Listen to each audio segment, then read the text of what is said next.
It's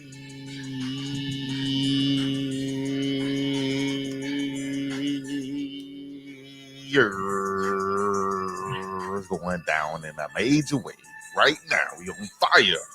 Oh, now let's go. Hey.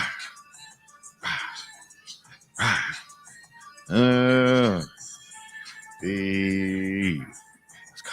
Let's go. Let's go. Let's go. Hey. Hey. Hey. Hey. Man, what a day, what a day.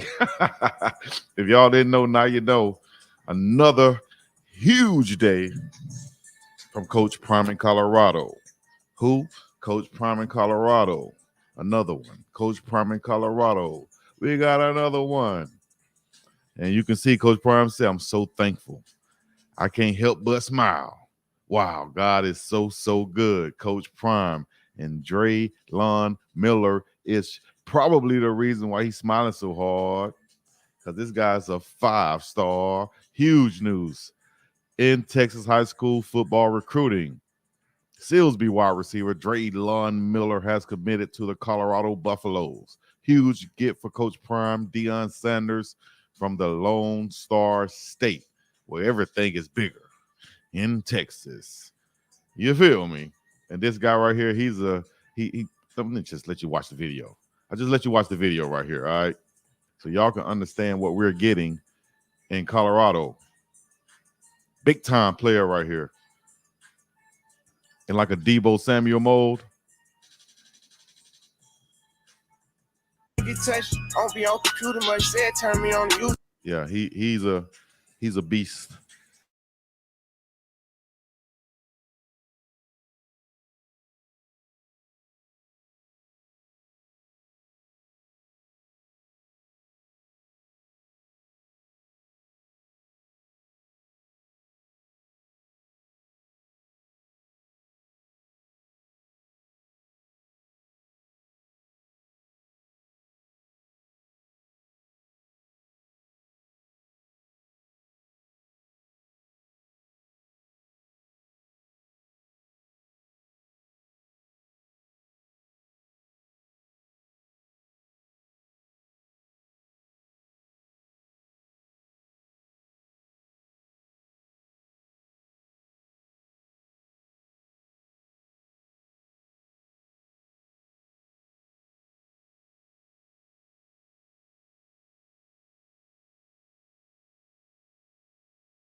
I think I lost them, but I think we're back now. Sorry for the technical difficulties, but we're back now. Once again, Coach Prime has made another big splash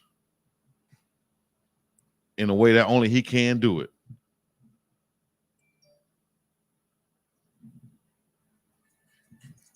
Hopefully my volume is good now. Testing 1 2. Testing 1 2. Is volume good now, guys? Let me know.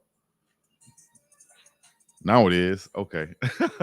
Thanks for the inbox I just got on Instagram. Y'all can hit me on Instagram anytime. Big Dog Chico _Chico, or Big Dog _Chico. But once again, man, we on fire. Like Manny Fresh and Juvenile in them. You know what I'm saying?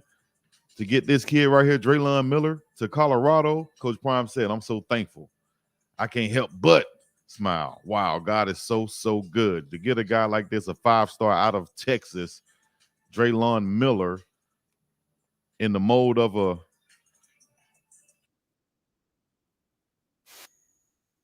Samuel, as you see the highlights right here.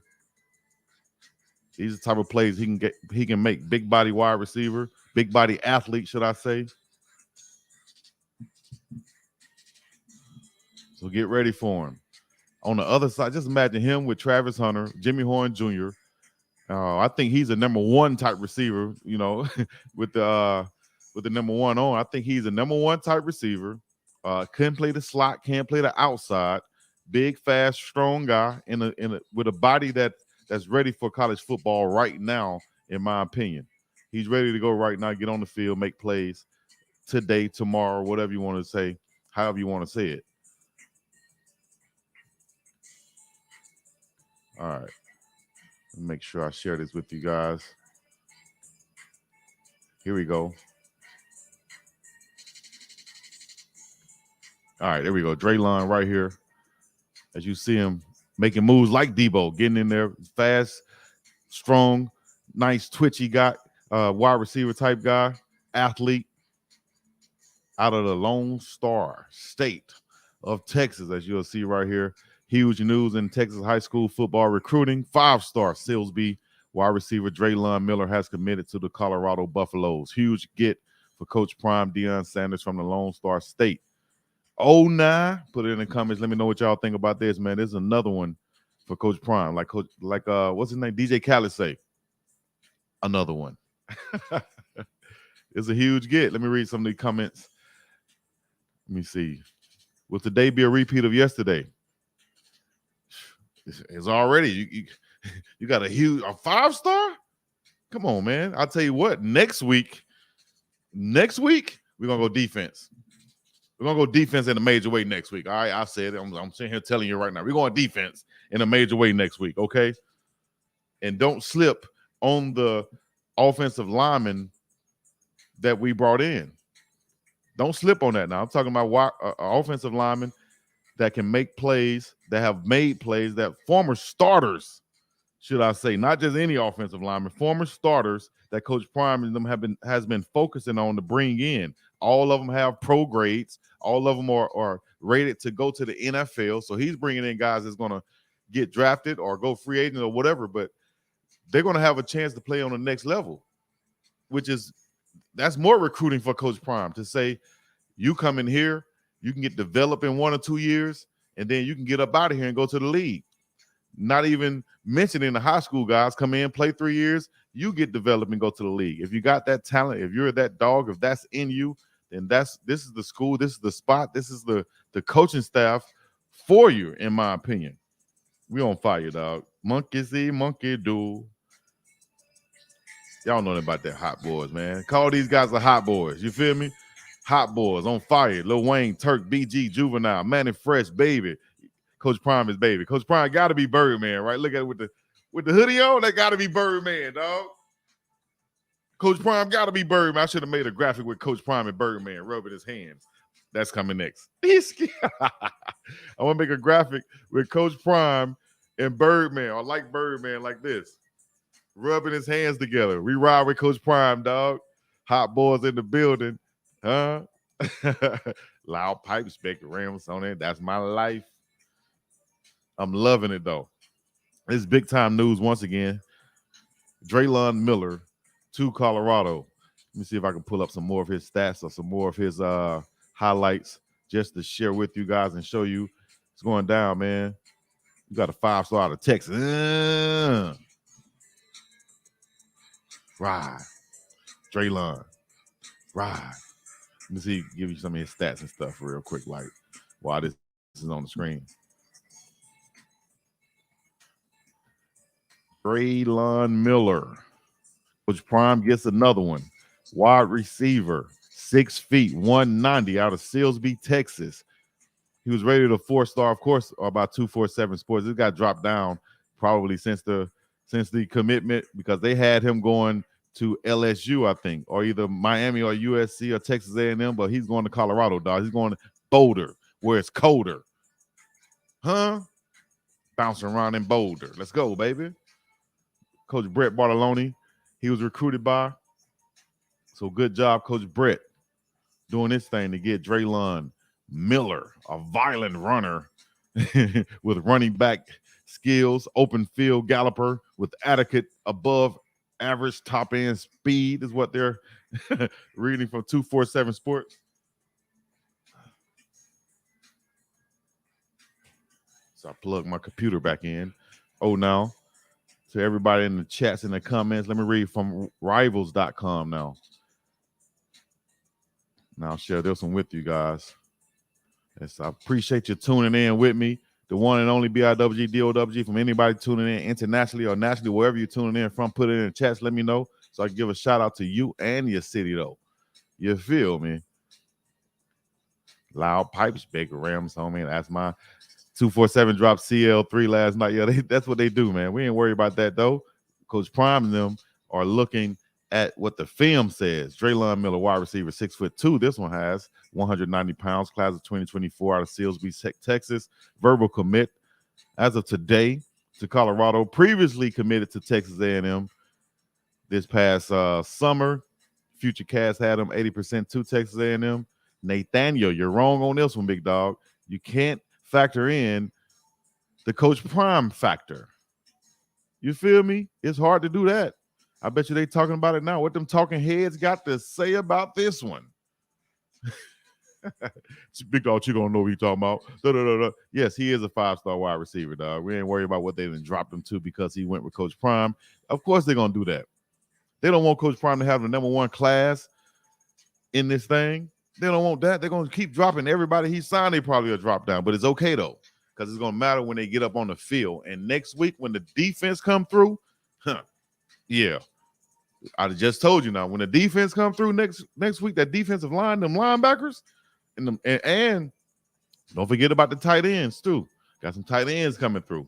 We just got a 5-star wide receiver, man. That's 5-star on 5-star, y'all. What? Oh, now Denver in the house, DNVR. Oh, now what's happening with you? You feel me? Shouts out to Aurora. Shouts out to Boulder. Huh? I thought they said Coach Prime didn't know how to recruit. I thought they said he didn't know how to recruit neither. I thought they said he was sitting at home on his couch twiddling his thumbs. They don't know, man. It's 2024, and we got the coders. We got the GOAT. And we don't have to do things the traditional way. We're doing things our way. We setting the trends. We don't follow the trends. We set the trends, big dog. Don't y'all know y'all been messing with for 30 plus years? If y'all ain't been following him since a jit like me, then maybe you don't know. But if you have, then you should have way more sense than that. And you should be knowing that this man is not going to be playing no games with y'all, dog. He ain't out here to half step. It's like what was the song back in the day? Ain't no half stepping. Ain't none at all. It's high stepping. Ain't no half stepping. It's high stepping. It's just like he said. I never told my kids, man, that was a Santa Claus. Ain't nobody, no fat dude coming down the chimney talking about ho ho ho. No, it's gonna be me, and I'm gonna say yo yo yo. Come on, man. Just wait till next week, though. Oh my goodness gracious. This kid here, though, man, is going to bring another aspect, another element to the offense that I see. Travis is nice, shifty, finessey. Travis is Travis. Travis is Travis, dog. Like Coach Prime said, Travis is Travis. Then you got Jimmy Horn Jr., the fast, straight line guy, going to blow the top over the defense, right?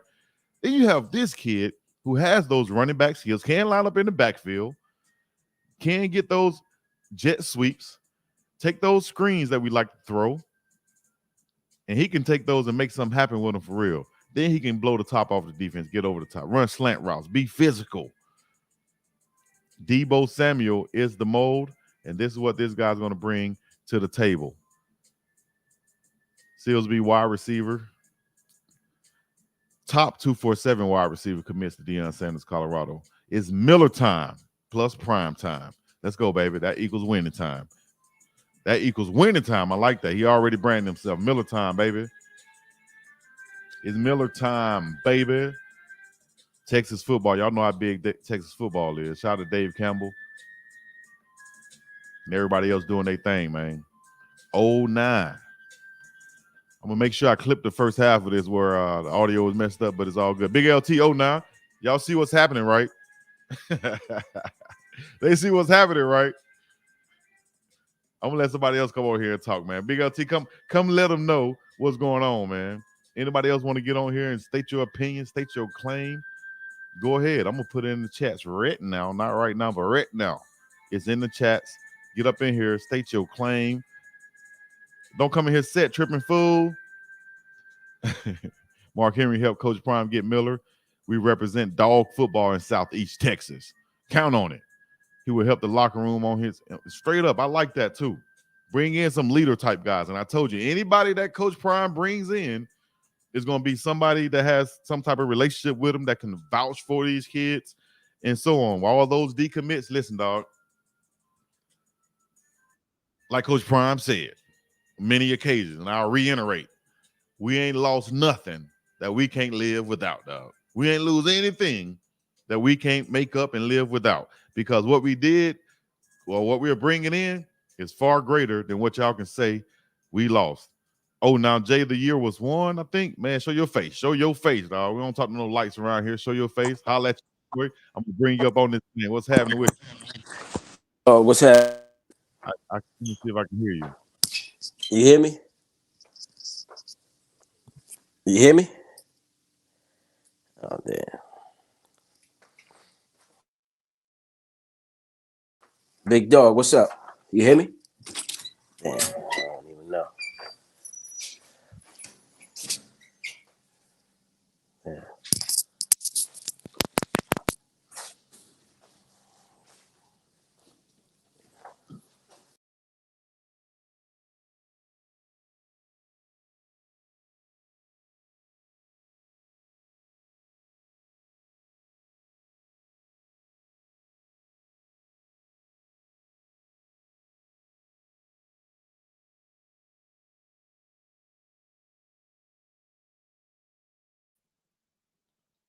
I don't know what happened, but keep going in and out right now. What the deal is? Rosecrans on him. What's happening? All right, now I think I can invite some more people up in here now and get back on it.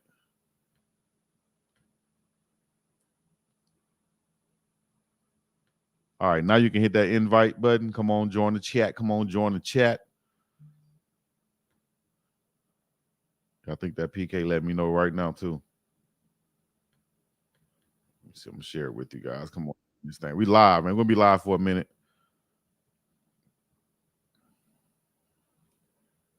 All right. It's Rep up in here. Oh, nah. What's up with it? Big dog, how you doing, bro? I don't know why I'm hearing you through there, but go ahead. Go ahead, holler at me. What's happening with you? I'm just chilling, man.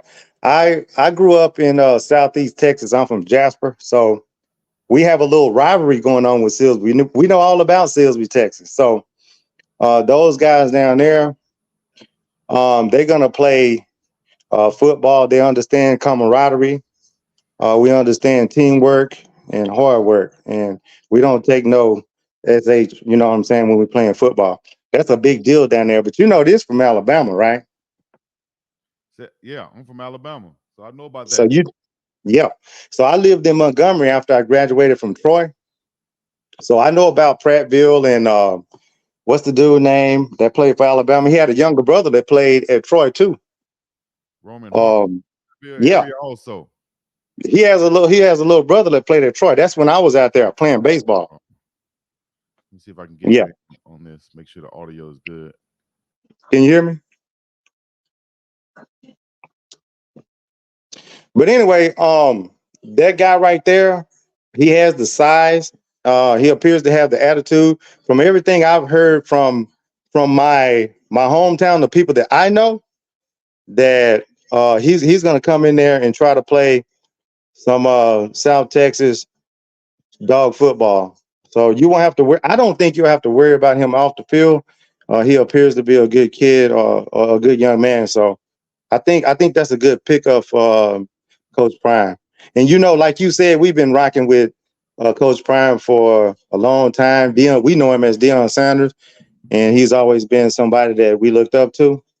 Is he perfect? No, but we talking about football and what he's trying to do, and he's trying to build something. He has a vision.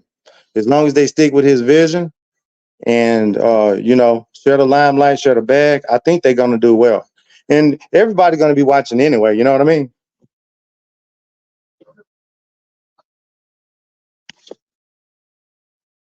I can't hear a thing over here.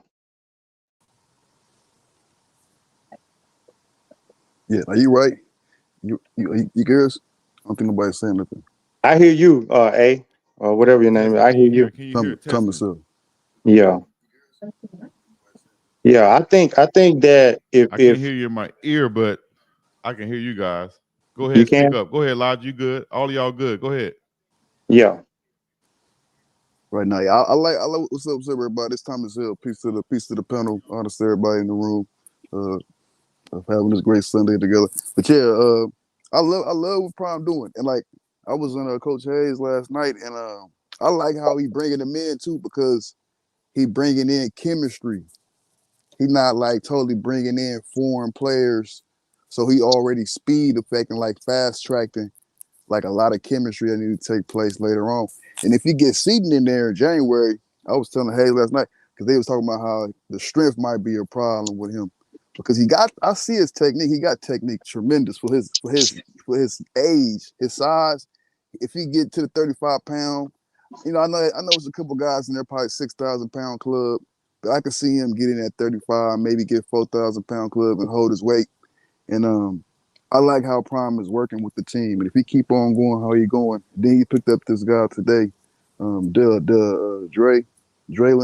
that guy Mm-hmm. right there. Oh man, the way he turned his hip. I looked at his film. I said, man, what is this? I was looking at something about Bukata. I said, man, they about neck and tie. Like, okay. But I'm looking at him. He got a little bit more size. But I like how Prime moving. I won't say too much. I'm just gonna get in with that right there. But yeah, I like the future, man. It's a whole different world right now. For me, I watched CU. I had letters from CU growing up. You know what I'm saying? Put a little of that. And my cousin played for CU like in '06. He played basketball though. So I always kind of watch CU. And I like to see their program going right now. You feel me? Let's go CU. Let's go. And I definitely like Prime. Prime growing up. That was I'm an '80s baby. So y'all already know how that was. So Exactly. you know what I'm saying? Yeah, That's all. man. Uh, he knows how to win. We all know this. As far as professional athlete coaches, as long as they can teach these guys the small things, see, there's very small things. I know Chico understands this. It's some really small things like me when I'm trying to steal a base or something like that. It's some little bitty things that I do that the average person wouldn't see.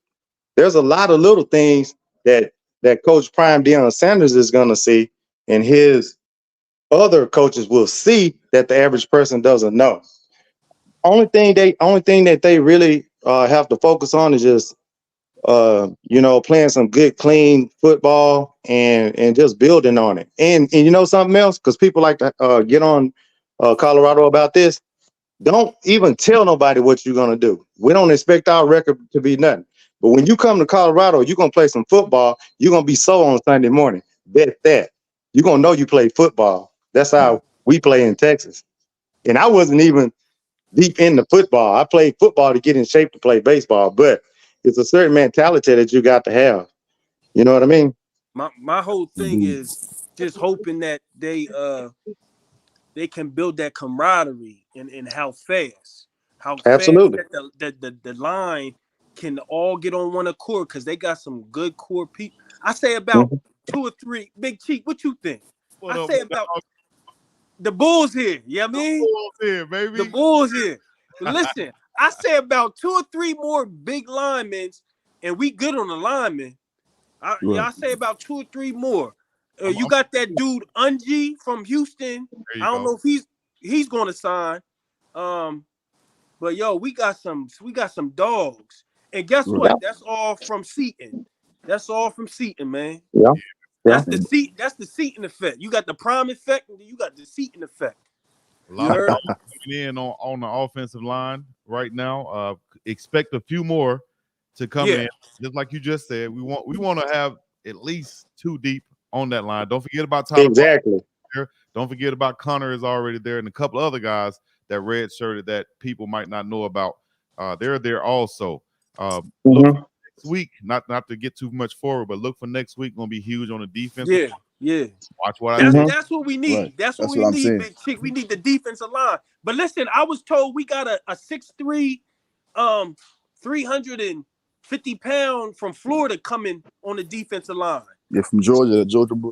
Yeah, The yeah. Gator. No. You're right. From Georgia. No, yeah, pardon me, from he a Gator, Florida Gator. He a Florida Gator. My He from son. he from Florida.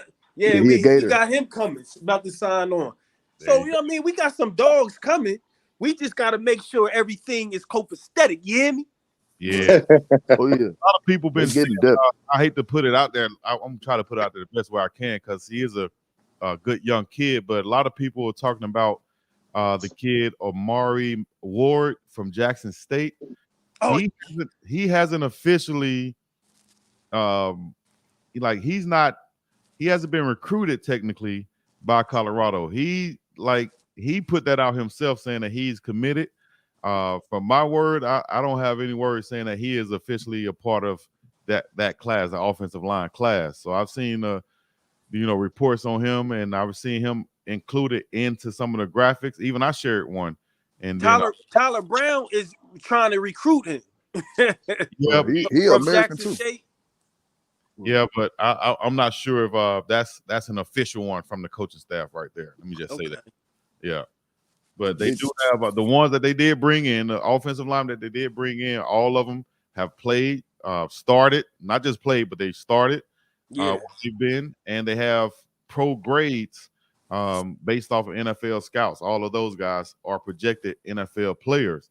So this is not kind of like last year, we kind of went for what we could get and the guys who were available at the time and with the resources that our coaches had. Now, and the questions from last year now is wide open. Where everybody has seen what Colorado's done, the effect that Coach Prime has, the talent that they have, and the missing pieces that's there, and it's obvious. And if anybody is playing those positions, they should be, knocking at the door trying to get in. Yeah, for sure. It's going to be competitive over there. So if you go to Colorado, you're going to have to be about that life, and you're going to have to prove that you can play. Now, it's a lot of people on these other channels. This channel's all over the place. Buffalo this, Buffalo that. Yeah. Coach Prime is going to have to address that nepotism thing. And he's going to have to address that favoritism thing. He's going to have to address that. I watch Whitlock. I watch all of the guys. I troll Whitlock sometimes. I don't troll hard. Like, I don't talk crazy. I intellectually troll. I call it truth roasting. I'll roast you with the truth. I like to do that. So he got to address a few things in the locker room. Now, Chico, you've been in some locker rooms before I have too. You kind of got to like each other to build a championship team. Like, you don't have to love each other and go to church together and eat breakfast and all like that. But you gotta kind of like each other. I used to play on a baseball team. I didn't know the pitchers, but we kind of liked each other. So whenever somebody hit a ball, I'm going to run it down for him. I'm his best friend as far as me handling my business. So professionally, you got a job to do. You do that. Defensive end, you know what your job is. Nose guard, you know what your job is. We can talk for days about that, Chico. I know Al Lucas too, by the way. You know what? I think it's going to come down to, and the difference is going to be this year in the locker room will be other leaders will be established. And what I mean by that, and that's going to come from the respect level. Okay. Offensive lineman that's coming in, people are going to respect that these guys have played. They're going to respect a guy like Alton McCaskill, who has put in the work and put up numbers. When you have Shiloh and Shador kind of being the vocal leaders, or maybe and Travis being the leaders, and they have so much NIL evaluation. Maybe some guys are looking and say, I don't know if I can relate to them, so to speak. If anybody has that question, then you'll have a guy like Alton. You'll have these under bosses or other generals of the team that can help lead and echo the things that Shiloh, Shador, Travis might say. And if anybody who seem like they can't relate to it for whatever reason, then you'll have these other guys that they respect in the locker room that can echo whatever it is that they're trying to put out there. The message, they can echo it now, and you have that respect level. I think guys, that's where a guy like the middle linebacker would step up and and echo after the quarterback says what he says and then kind of back up. That's when the other guy steps up and says, all right, guys, I'm gonna say it in this way. Now you understand, endorse each other. Hey, Big Chief, did Juju did he graduate? Juju had talked to Ray Lewis. Think about it. I think Juju is might be declaring for some type of draft now, the NFL draft now. That was his last eligibility. I think he's done. From what I know.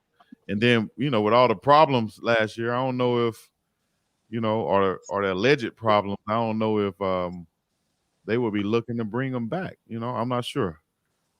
I will have to ask about that one, but I do know that what they're trying to bring in, they are bringing in, will be. We got G Dub checking in, Warren G. G Dub, but guys What's that are going coming, on, Chico? definitely some dogs. Go ahead, Warren G. Holla at me. Now this, go ahead, Warren G. We got Big LT up in here. We got Warren G. We got AT What's going on, big dog? and S Hey, Rebel. man. Congratulations, man, on that little conference call and everything y'all had going on, brother. Oh yeah. By the way, part 2 of that be coming out probably tomorrow. Y'all check that out on the pregame show. I'll have some Yeah, snippets also. Y'all check that out. most Appreciate the definitely, love. most definitely. Yeah, man. I knew Prime was gonna come in there with I knew he was gonna get the type of offensive alignment that he getting in there as far as the portal. I wasn't expecting Jordan Seaton, but man, that's a smash hit, man. They big mad out there, man. Right. Them balls, especially them balls, they big mad out there, man. I went over there and looked at a couple of the accounts. One of them was doing it live, doing the announcement. He waiting on he sitting there refreshing his page, waiting on him to come live on his Instagram. And Right. and when it hit on Undisputed, man, they was so mad over there, man. They was Yeah. so mad, man, crying, big Tennessee. mad. But They thought yeah, man, they everybody don't see man. Prime out here playing chess with him. Don't be they thought surprised if you don't get big boy that came up there with Miller. They came up there with Drelon Miller, big boy that's committed to Oregon, big 6'9". yeah. You know what I'm It's a talking couple about? McRoy. Raquan. Yeah, that's his boy. So don't be big shots. surprised, man. It'll be a flipping going down. You know what I'm Well, talking about? it's I gonna think open up after these bowl games. definitely. So definitely some flipping going down. Gymnastic style. USA women's Man, gymnastics. In Dominique in Dawes. Boo Carter, for they real. might flip in. Boo Hey, Carter too. Hey, you see the and handshake? they already at I think what 40 or 20. I think they at 20 with Draymond since they got that wide receiver. They're like 20 something. Hey, in a minute they finna be top man. They finna be crying out here, man. Big By they big mad out here, man. Especially with that seating. They wasn't expecting that. That was a low blow. Prime came this and kicked them low. this time next week, I think they'll be in top 10. They won't be able to deny it. They'll be in top 10. Combining the transfers and the high school guys. Just watch next week though. Especially if they grab old boy for A&M. Oh, it's a done deal. I'm telling you, big Am I one. crispy? I just Hello? shared Can that y'all hear me? I just wanted to yeah, make sure. Loud and Okay. clear. speaking. Yeah, Yes. big dog, man. Congratulations, man. I stayed tuned for the live that you had on with Uncle Neely, man. That was fire. That was really fire, man. Appreciate it. I appreciate all the hard work you put in, man. I recognize it.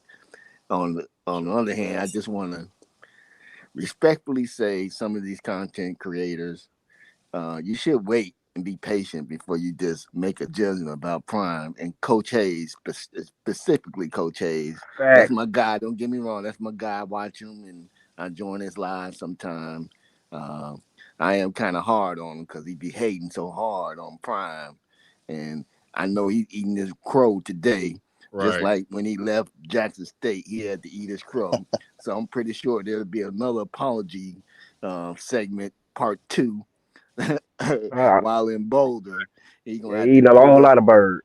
Yeah, he gonna have to eat, man. He eating a whole lot of bird, I a keep telling whole him lot he of don't it. have to wait till next week to come on here and apologize. You know what I mean? I'm gonna hit him up right quick, tell him he can come on and join us. He don't have to Hey, sleep in the neighborhood. but that's real though. What you just said. Who was that? I think that Warren G that just said that. Yes, sir. That's real, man. Because like I keep telling these folks, man. I've been, hey, I've been around since Big Dog Chico was first start covering them boys down there in Jackson. So that's why Big Dog Chico, man, I give him his flowers now, man, because he didn't been down, man. And I was saying it back then. When Prime gonna notice you cats, man. He gonna notice the cats that been riding with this squad from the beginning. He gonna give y'all a shot. Remember I said that months ago. Didn't I say that, Big Dog Chico? When You you and said, David was on her, and I said he was creating that history. I said y'all gonna be a part of that. yep, Remember I yeah. said that, man. I wasn't playing, bro. I'm telling you, I've You been watching this YouTube stuff for a long time, man. And And for you done came a long way, brother. And they gonna do the thing. And you know what? And Coach Hayes, he like you said, he jumped the gun. History, like I keep telling man, history shows me Prime had a down year that first year. The next 2 years, what he do? Chico down there at Jackson when he Exactly. got what he wanted. I keep telling folks, man, I can see if we haven't seen it before or seen some type of, remnants of it, man, hold your horses, stay calm, stay cool.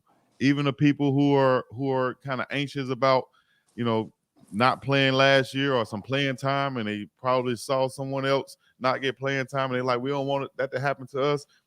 Stay your course. Your course is different from the next person's course. Stay your course.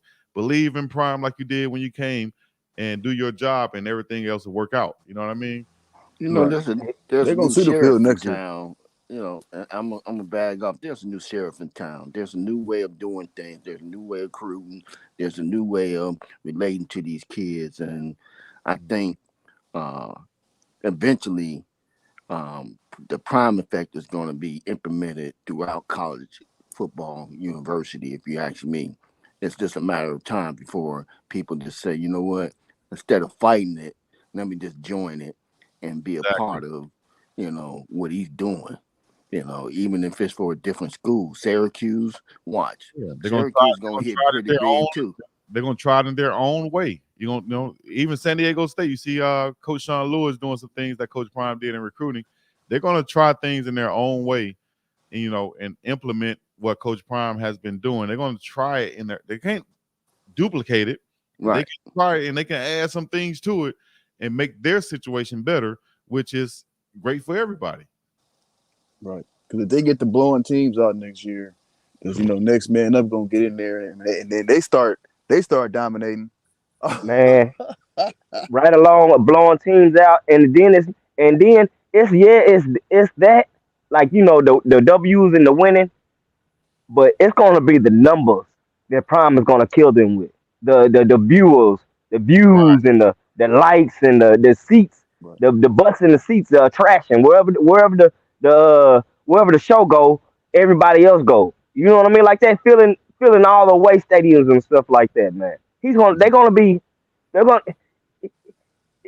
It's like the want for Colorado. It's not gonna be no longer them just playing Big 12 against the Big 12 guys. If they get like that to a point, and they make it to the playoffs, and that commodity is wanted, best believe you're gonna be having them scheduled against SEC teams, and the money gonna be, the revenue is gonna be too high. They got to. They play one SEC team next year. I think every Big 12 team got to play one SEC team and one ACC team next year. What SEC team they playing next year?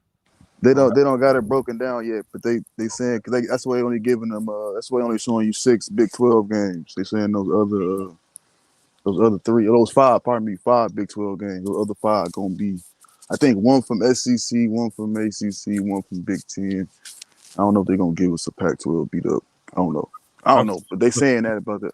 Parent out and dogging the son.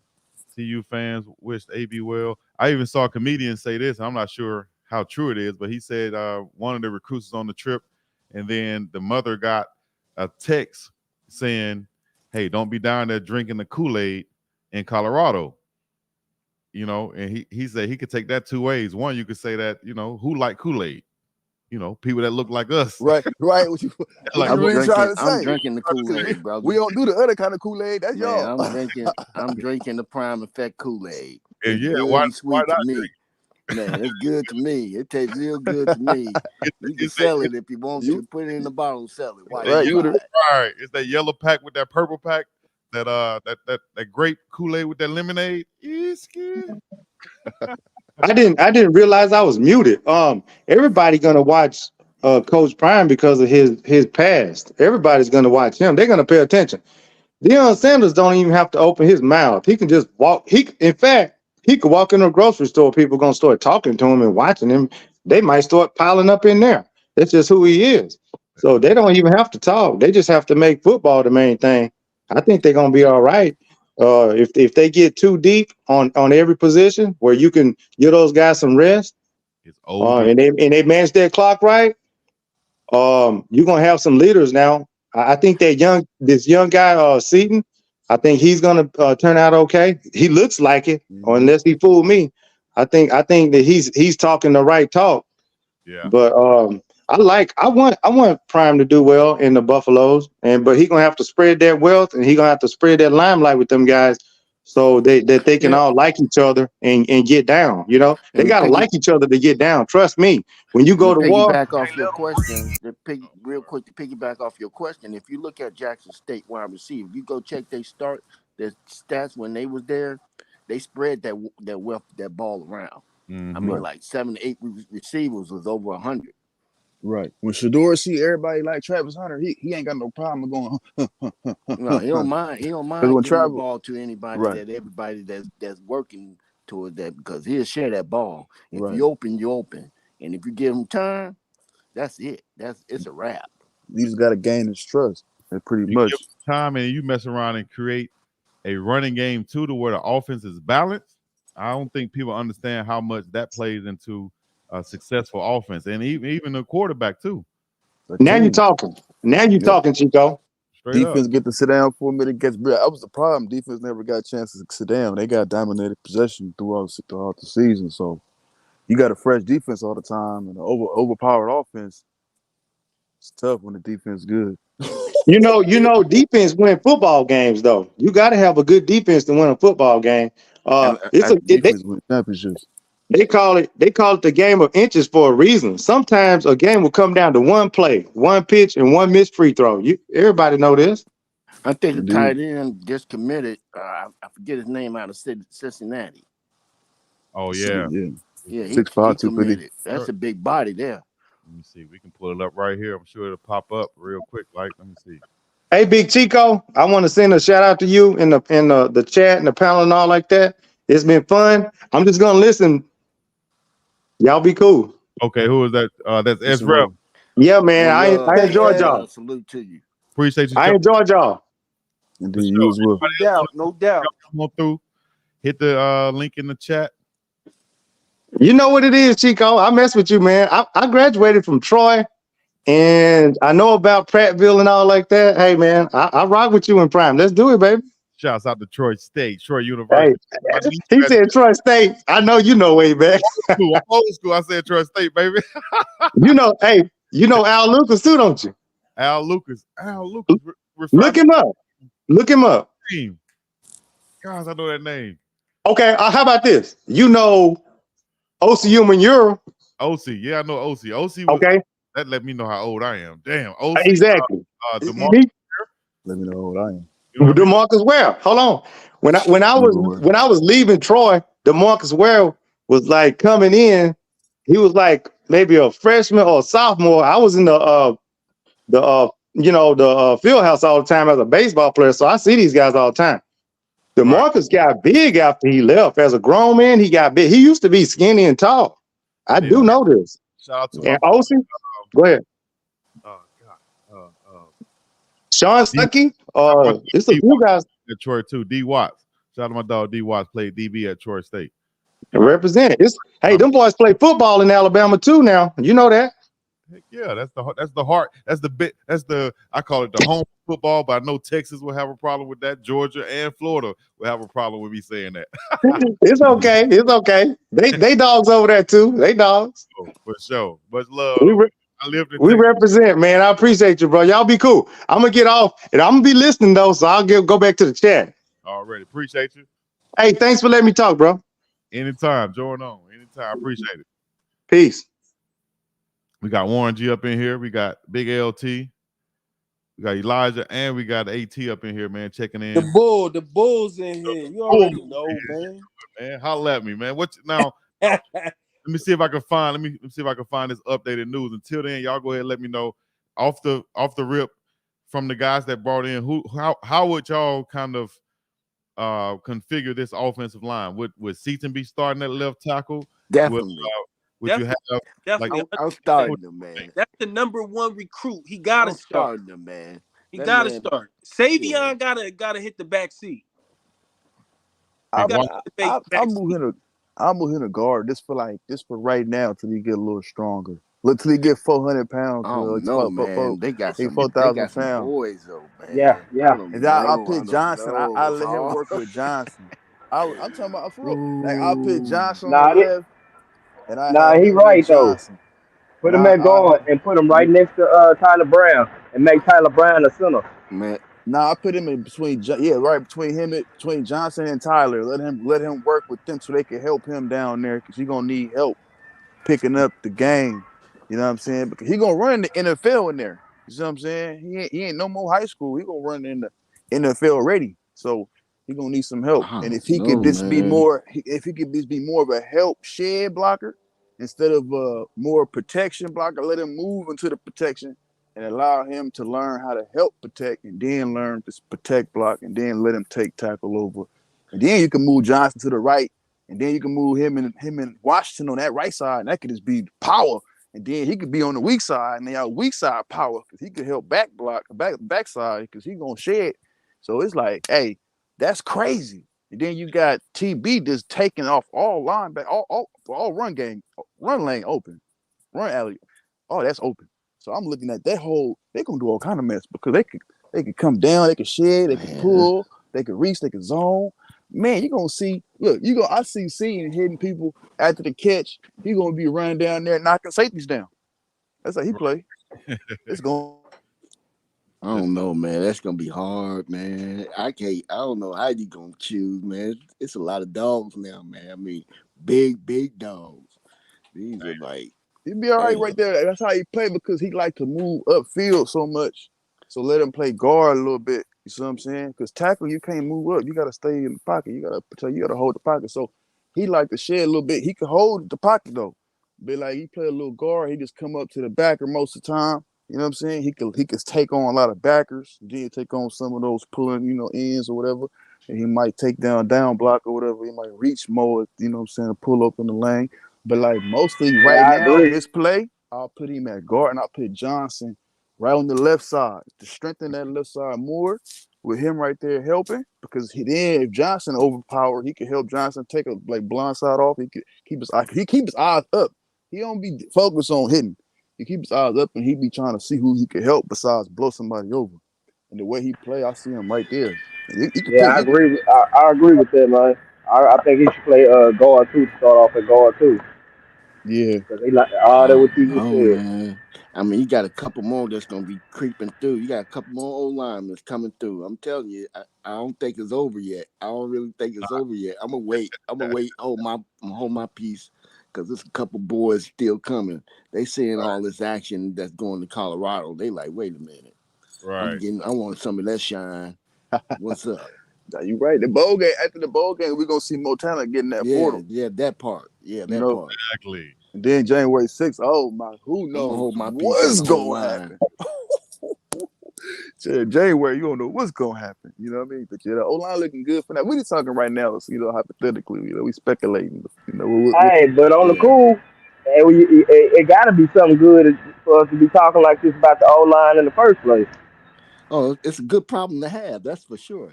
Definitely, that's a good problem to have. A tremendous problem to have. He's the big That's Shaq Steele. good. I love the problem that we Right. can't figure out what to do with the lines we got because they just that bad. I guess it's now they got to fight it out. It's all they got to fight it out. See who get that starting spot, Right. which is good. That Yeah. part. I'm gonna hold my peace You though, know what? because I really I think think we though. got a couple pieces coming. I think we're gonna be really strong up the middle, whether Tyler Brown playing center or guard. I mean, physically strong also. And then with big Tyler Johnson, he's huge. I think you could put him damn near anywhere on the line, and it's going to be an asset. You bring in Tyler Johnson, right? And then a guy like Big Shaq or Oh, another big guy from Florida, just another big, strong offensive lineman to mix in. Now, you can't forget about David Cunningham. You can't forget about Tyler Brown. You can't forget about then you add in Jordan Seaton. That's a lot of damn talent. And don't count out Benson. That's a Not, big man. Right, right, oh right, man. I right. didn't You even say forgot about Benson. him. I didn't even say the kid from UConn, who's a good center, and a lot of Yeah, people underrating him because of his weight and that's Yeah. what's left on here.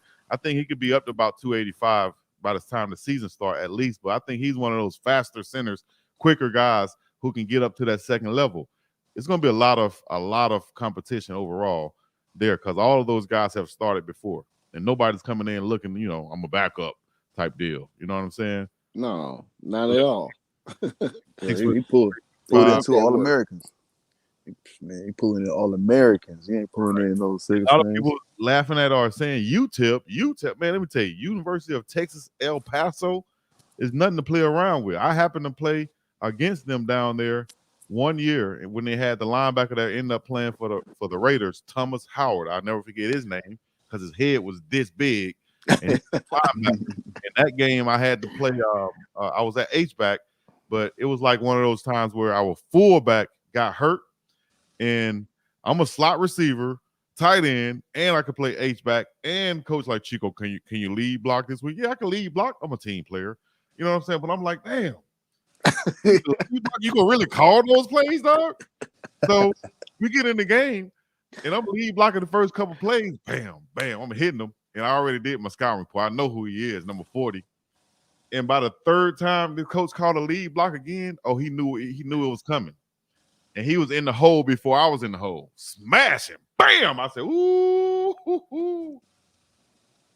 Now it's time where you tell whether you're a dog or not. You're gonna tuck your tail and run, or you're gonna get up in there and meet him first. It's one or the other. But that's just let you guys know that UTEP ain't no joke. They got ballers down there too, man. And UTEP made the all conference team. Yeah, man, that's a good problem to have. I'm happy as hell. I ain't gonna lie. I'm just gonna let you know. I'm like a kid in the candy store. Right. This is what we wanted to see. We wanted to bring in, some offensive linemen, some quality offensive linemen that has played before, started games before, not just guys we could say that we're plugging and bringing. Somebody in comments mentioned the tight end that was coming to see you, that committed at least. Popped up right now. What's his name again? Yeah, athletic from Cincinnati. He's from Cincinnati. I don't know his name. Yeah, he can play. Catch his name. I seen his film. He could play. I forget his name as well. But he could play. He know how to. Although he looked like a grown man. Matthew. Yeah, that part. Yeah, Matthew Bedford. Look out for him, aka the tax collector. That's a name for you right there, baby. Nobody want to see the tax collector coming. Hey, it's gonna be some whole lot of taxing. It's gonna be and big enough to block too. That ass. Speechless at this point because it's so early and it's so like you could be like, for most teams this is their whole recruiting. Right. And Prime just getting started, man. It's like, man, when your flow is most people's ceiling, man, the sky's the limit. So it's like, these are the guys when they were meeting in Boulder with Shador and Alton McCaskill. Because, Big Johnson knows McCaskill. They played together. Yeah.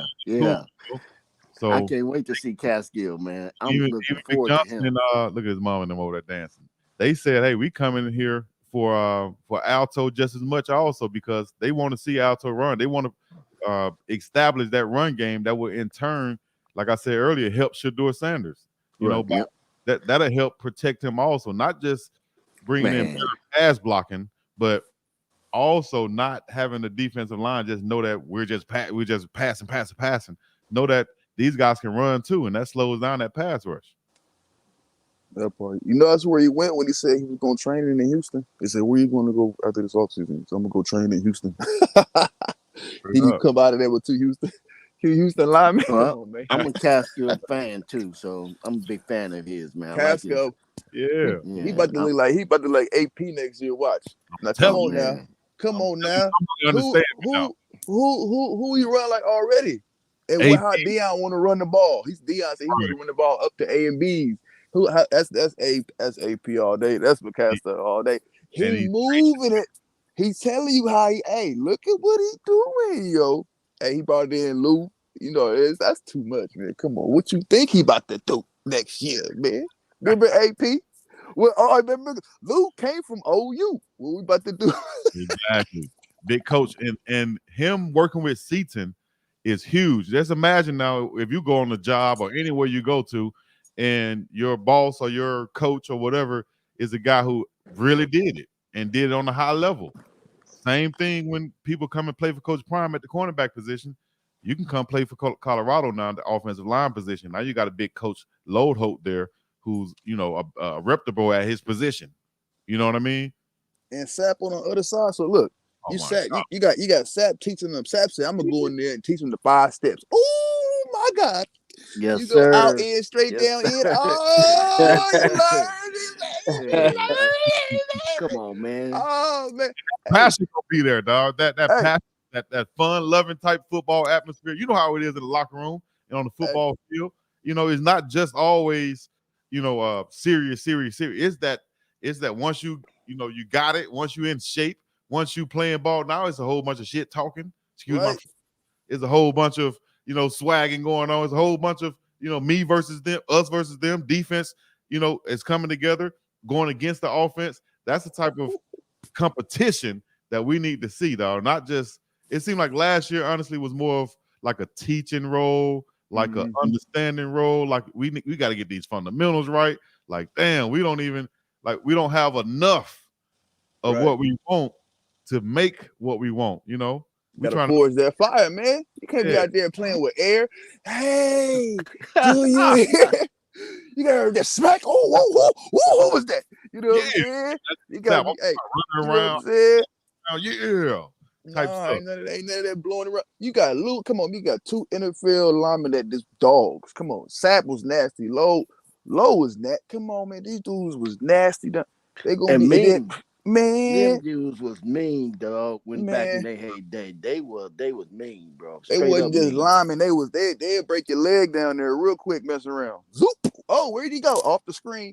I'm trying to tell you, man. See, people in Pace and them people, man, Oakley, man, and back in the day, man, Cowboy. And then look, I said this, everybody who already know how it's gonna look. All them children who want to play for the Cowboys growing up coming there. Because even what Seaton said, he said, so what's your favorite team to play? Who would like to go to, Seaton? He said, he asked him on Rick, I forget his show, but he asked him. Rich Eisen. Yeah, he said, what team you want to go to the pro? He said, I want to go to the Dallas Cowboys. Right. And a week before that, you just seen Prime where? Hugging Jerry Jones. looking for Shador, looking like Shador, like he was looking for water. You're like, what's Shador at? It's crazy you just said that because Coach Hayes was trying to grill me talking about what is it? What are you doing? Yeah, he sure did. Jerry Jones on the sideline. He's supposed to be recruiting. What? And then look what you for that. I heard that conversation. Helped in recruiting, right? At the end of the day, him sticking hands Jerry Jones. Yeah, man. It's going to definitely help. He's on the screen of millions of people watching at home the Cowboys game, the Monday Night Football game, whatever Monday night or Thursday night it was, and you all of a sudden you see that's a commercial. Man, that's Deion Sanders up there talking. That's too much. Two commercial, you see Shiloh and Shador on a damn Google commercial. Come on, man. right. And doing the whole thing. I'm looking at Jerry the whole time. Deion was like, Shador coming. Jerry was like, where's Shador? I'm like, this man, this wait a minute, hold on. Ain't this a long-term being? Picture. Hey, Shador made him wait. Shador know how to market himself. He peeped the play though. Shador made him wait.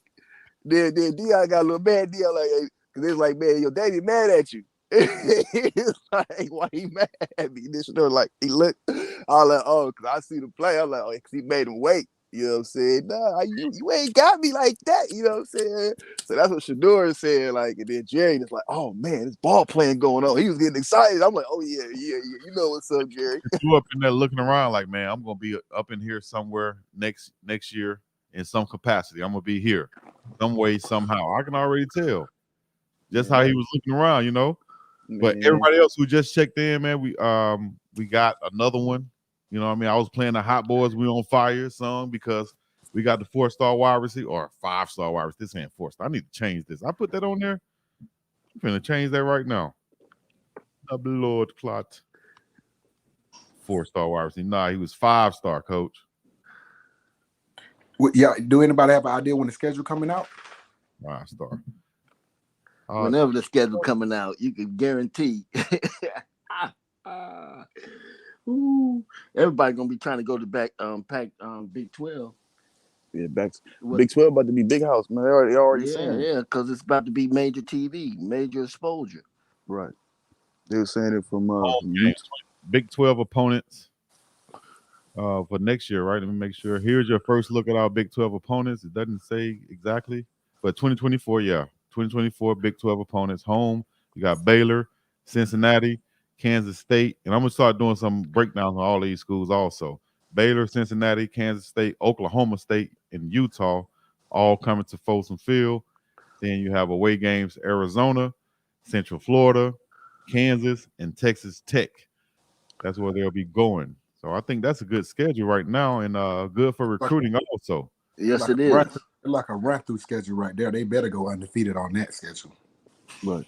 They're gonna play one SEC team. They're gonna play one SEC team though. They're gonna play one. They're gonna show one more and one other one. I think don't underestimate these squads now. Baylor, always good. Well, not always good, but they always gonna have some talent.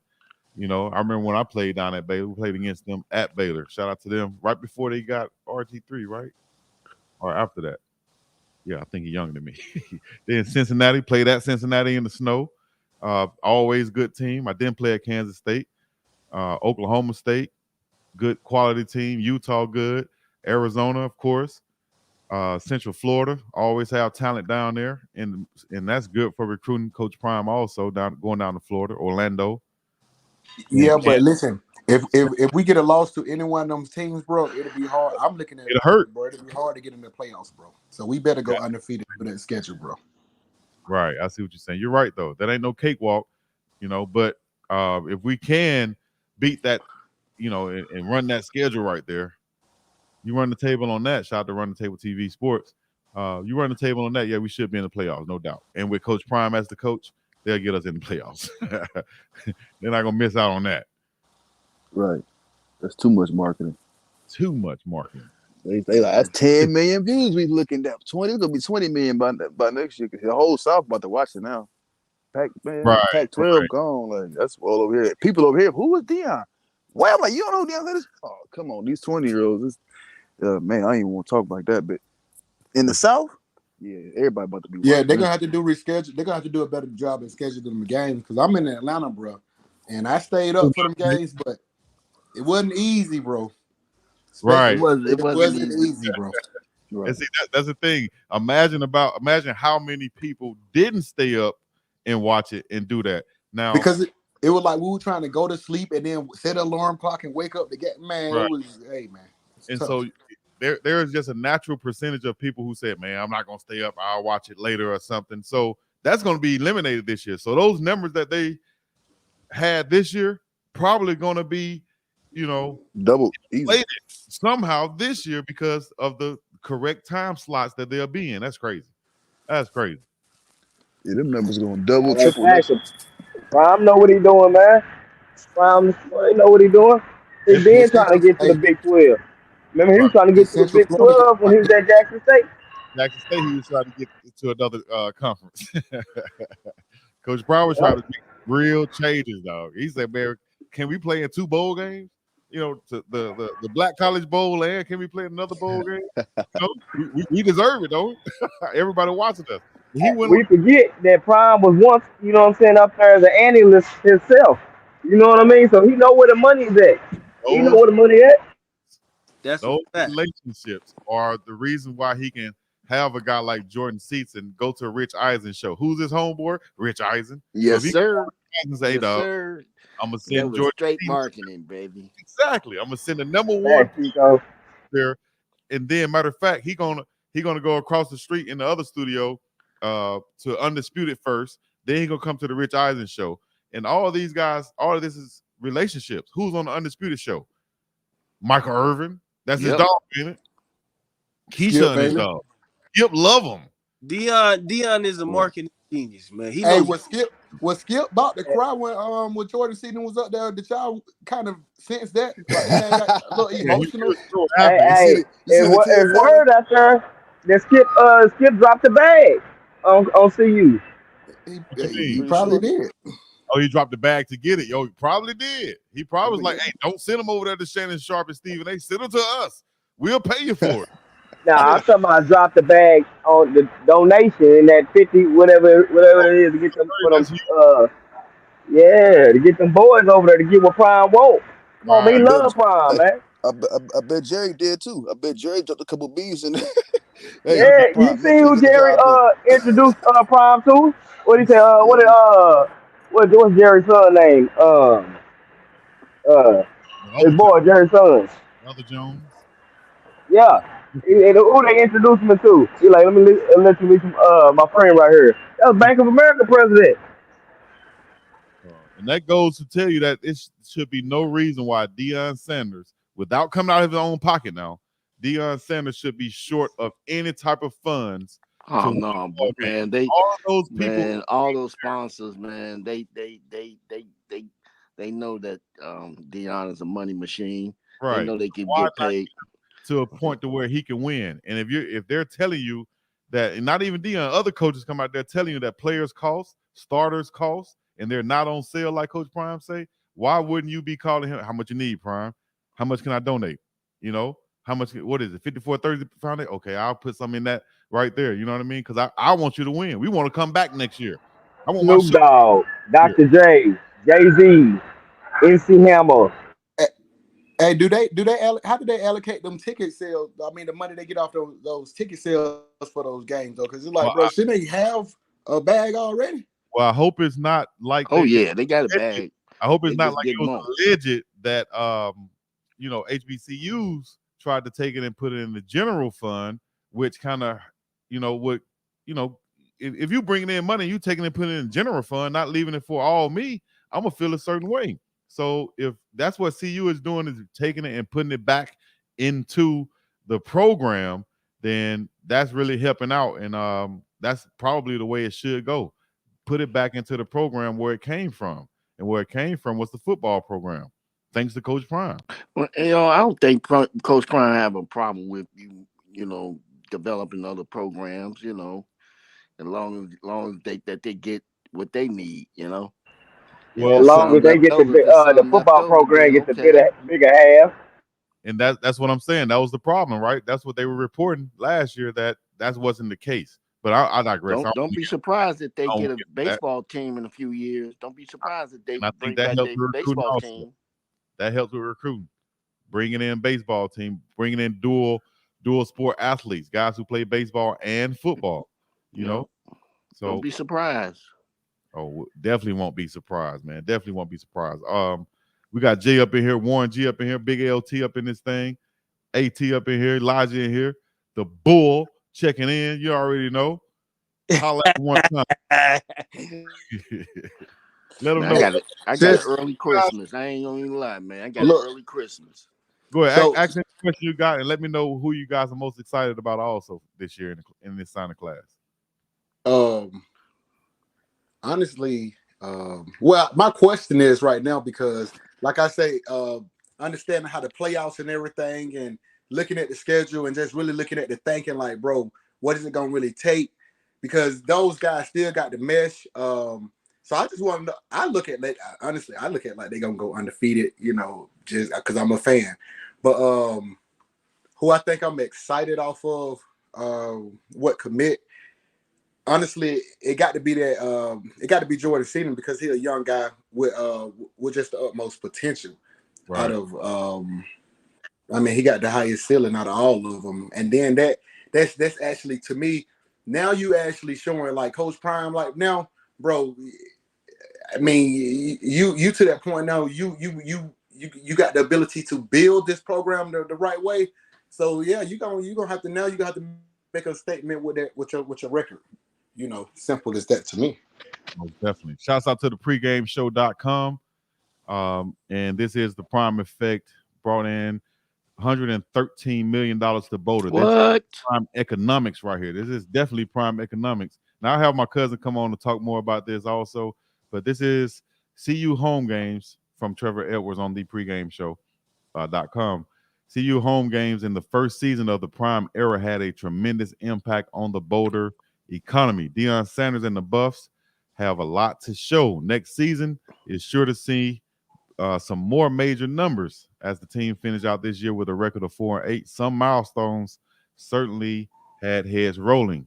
This season alone, Sanders and the Buffs pulled in an estimated $72.1 million from visitors and sponsors. I added mine in there too, but anyway, because that bookstore, woo, you gonna spend 150 up in there easily. Then my cousin called me, hey, get me some stuff. I'm like, hold up now, I gotta make a decision. Am I gonna get you? Not lifetime decisions. In the bookstore. Lifetime decisions in the bookstore. Like, I'm a poor man. I know that's right. Even with the proceeds that was coming in from all that merch and all this, that's what I'm saying. Shouldn't that some of that kind of be like, man, this got to go to the football program exclusively, right? I think so, definitely. I don't know the percentage of it, but I'm sure that a lot of it goes to covering all the expenses, and then for improvements, as we saw, they're getting a huge new scoreboard, so they're trying to improve the fan experience also. And I'm sure a lot of it goes into buying or getting players or whatever, acquiring players, and the collective though is what that money, like every school has a collective, not just the money that they bring in, but a collective to where you got money in the pot, and that's what it's used for, to go get players. So that's what Coach Prime was looking for. I think somehow they got in that pot. I think they are in a situation where next week is going to be even crazier. I mean, well, it was evident in the well-off media that when Prime would go to the sponsors, they was all in. I mean, the different, when you check out some of them, you didn't get to hear everything, but they would show you clips of him being at these sponsoring events too. And them guys, their pocket was deep. You could tell they had deep pockets. But that's talking more about Coach Prime's payment personally, but as far as what he brought in to the economy, like here we go again. The other 41 million came from extra spending from local businesses. So people going out there, places like Pasta J's, eating and stuff like that. With the majority of games being sold out, this came to an estimation of at least 52,000 people per game. Goodness gracious. A lot of people. As well as celebrities and special guest appearances add to the excitement. This shows an estimated 16 to 22 million a game. Damn, it's all about winning for Coach Prime. Now that the season is over, Sanders' number one priority is improving the product. Exactly. It's all about winning now. The public has spoken in terms of wanting to support Coach Prime and the Buffs. Therefore, Sanders now has to make sure the fans get their money's worth. This is evidence that people are in tune with how the season plays out. Can the Buffs capitalize on knowing that things are rolling in their favor, should I say? Next season is sure to answer this question. Yes, man. Of course. Well, he's off to a fast start. In the off season, come on, man. Really? I mean, he's the only person I know that you can have an off season and enjoy the off season, man. He gave me an early Christmas, man. What are you talking about? I got the best gift in the world right now. That offensive line. What? So you'd agree that next year gonna be next year hype gonna be bigger than last year hype? Oh man, much better. We got to get some D linemen in there too now. Oh, that's coming. Hold your horses. Hold my beer. They say, hold my beer. Man, really? Are we really questioning if he gonna get some linemen after what we see what he did with the old line? Come on. Well, that's a guarantee. Now I'm all in. Anybody who did question should be sitting with they hands under their butt right now, sitting on their hands, and have some tape on their mouth. Just be quiet. Don't type nothing and be quiet. Just hush. Just hold off for a minute. You feel me, Coach Hayes? That's a message to you. Be quiet, man. All you gotta do is be quiet. Wait. You better wait. He's going a whole lot of crow. Right, he focusing on. I think Prime focusing on his defensive line. He going to get the ones that's gonna come out of these championship teams that played that championship defense. That got that NFL stat on them already. Them the ones. That's where they at. The ones that's, you know what I'm saying. When they get in after they play their bowl game, They gonna Well, polarize whatever. what Prime was clear on when he was at the when he had Chico and them on the Zoom. Just wait, I got you. Just wait, I'm Mm-hmm. dropping them. You Right. know, and he's strategically dropping them because he want all them guys to get their shine, and you don't want to drop them all at one time. So everybody wants their spotlight; they deserve it. He said, I'm gonna introduce them little by little, so that they can get their shine. They get they people get to talk about them. And I You think know that what he doing. I said that before he came out and said I don't want to be the guy to be like, I told you. But I said that to Coach Hayes just off of the fact of just understanding Prime and understanding marketing and stuff. That and even the same thing he said that he did at Jackson State. He don't want these guys to just come out and have 10 announcements in one day or at one time. He want the guys to get their just due. So if he tells you anybody on this chat, if Coach Prime is recruiting you, dog, and he showing interest and he mess around to give you an offer, and he tells you, hey, don't post this until December, whatever. Who would you be to go against that and post it? Why would you do that? That'd be crazy. You know what I mean? You'd be a fool to do that. You'd be a fool to do that. I was just looking at it from the standpoint, like, because this was clearly O-line week. So is next week gonna be when I want that D-line week to come in because he didn't. I like to be. I like gifts, but give it to me, man. Come on now, let's go. Let me see what that is talking. I missed. Who is that talking? That's Jay. Okay, Jay. Hey, Jay, because you Yep. took your camera off, so I ain't see. Hey, next week, you said it. Next week is D-line week. How about that? That's what I want. I'm with you. I'm with you. You heard it here Chico, I'm with you. Next week is D-line week. Defense week, period. Just say I'm that. all in, man. I'm all in. I ain't going. I'm all in. I'm with you. All right, let me see who this tight end is because I forget his name. I remember seeing it, but I forget his name, so I can't even type it in. If y'all know the tight end's name, let me know real quick so I can type it in. Let me see if it pops up though. I'm drawing a blank. I can't remember his name. I can't remember his name, but I know it's a tight end from Cincinnati. Yeah, he is from Cincinnati, right?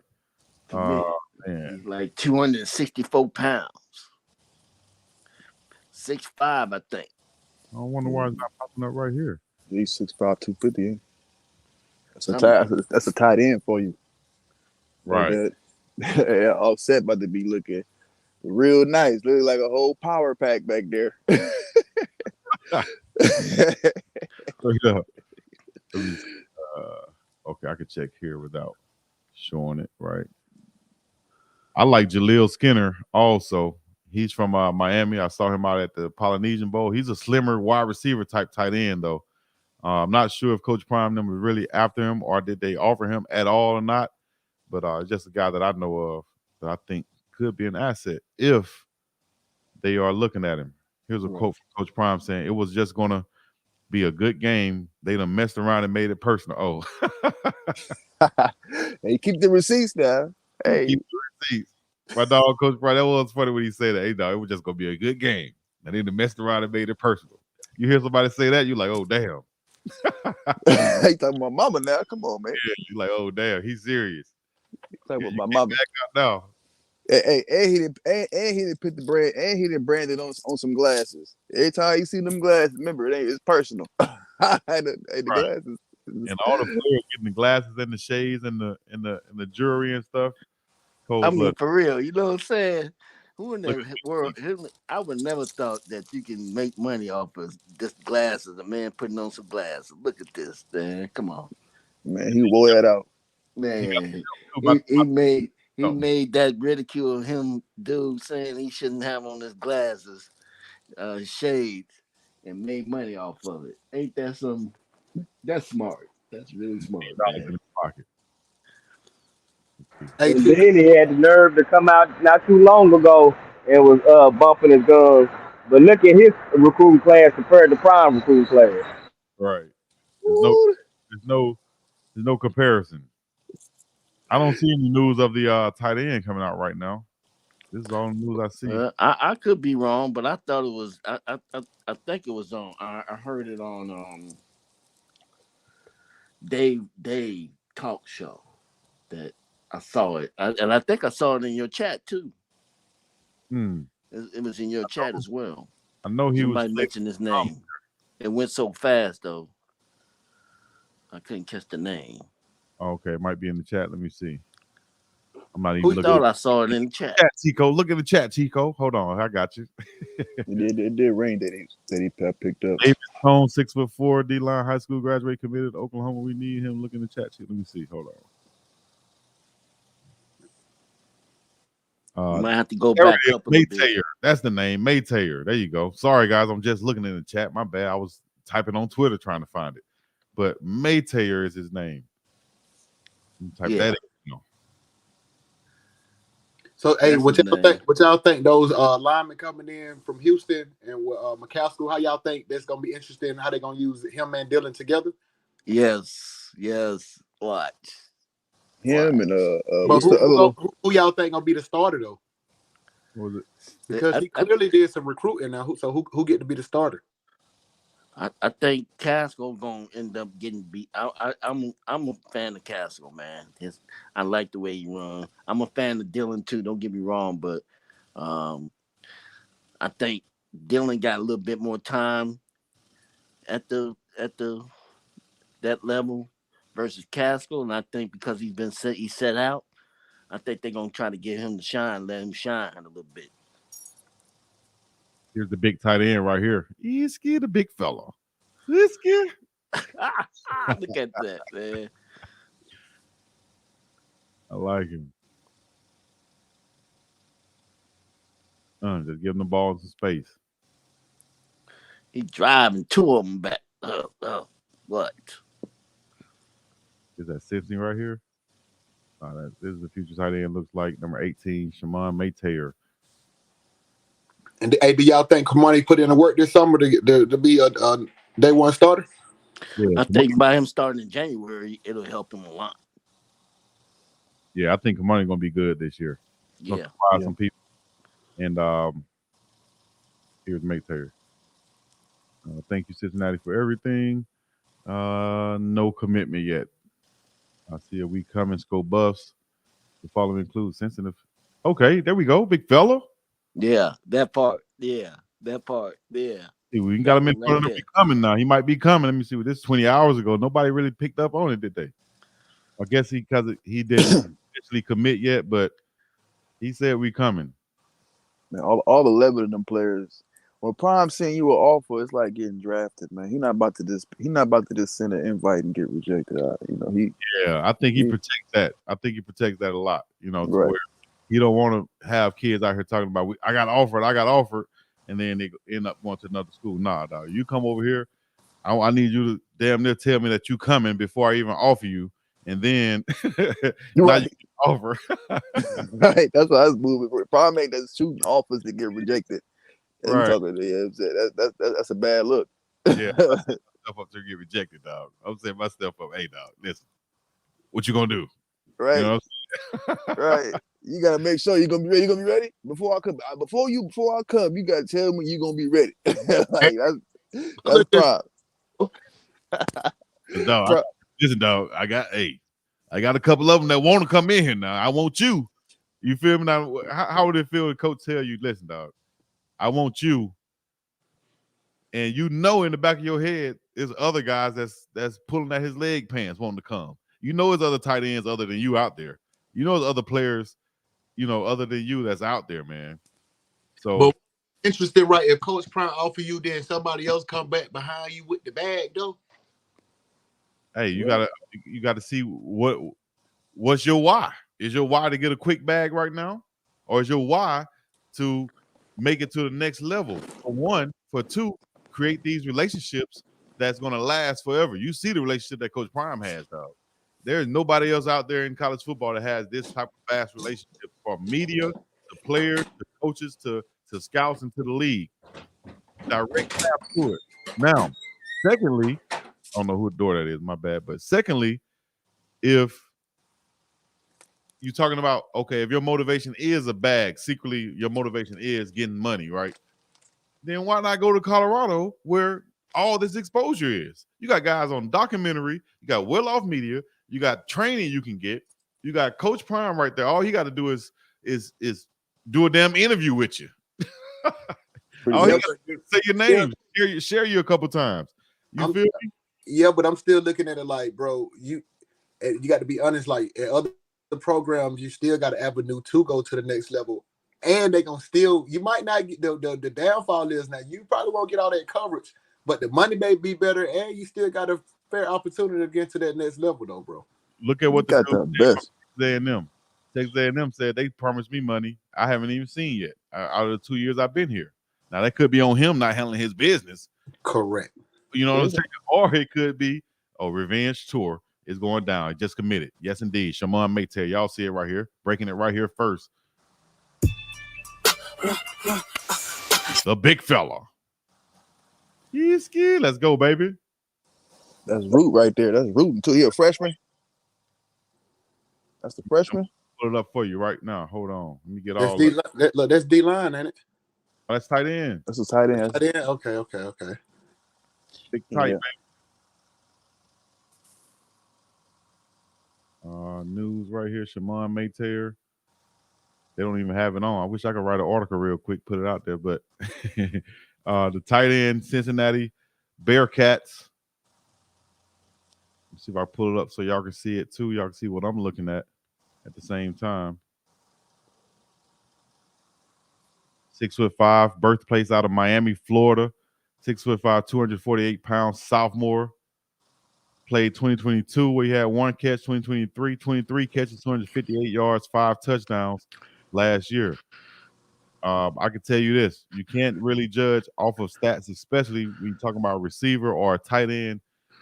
Especially, like I said, I've been in that position before. You're relying on the coach to call your play and the quarterback to make the throw to you. Even though you could be open 100% of the time, you still got to get that ball thrown to you. So I don't look at the stats. I look at the ability of the guy and what he could bring to the offense. And he looks like a big blocker and a pass catcher, which will really help this Colorado offense that looks like it's trying to go in the way of being more run and two-way, instead of just being one way, trying to be more of a balanced offense. And that's what really going to help at that tight end position too. You see, I'll play this video also. Any comments? Let me know what y'all think.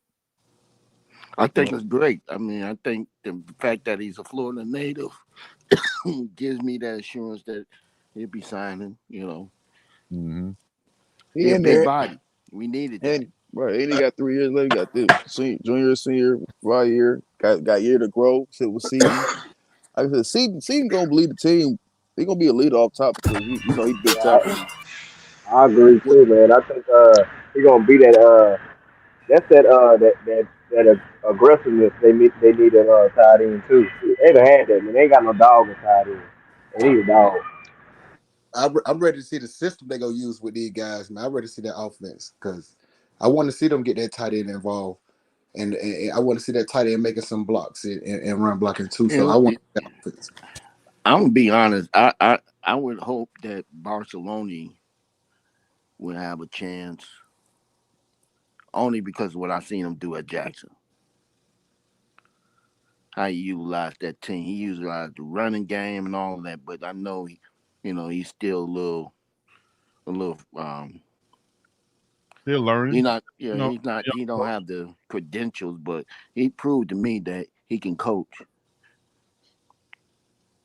Yeah, I think he's fine. He'll be there in Coach Prime's fold to where, whenever he needs him, he can pop back out. He can use him as an offensive coordinator if needed. Let me see if I can share this also. Wow. In your mouth. One time for your mind. The big fella. Got another tight end coming in. And today is Sunday. And it's not over.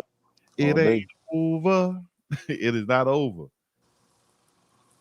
It's just getting started. Just getting started, dog. And the defense coming next week. We got a couple more offensive linemen, I think, going to be coming. And I'm just saying I think to be nice. But let me see here.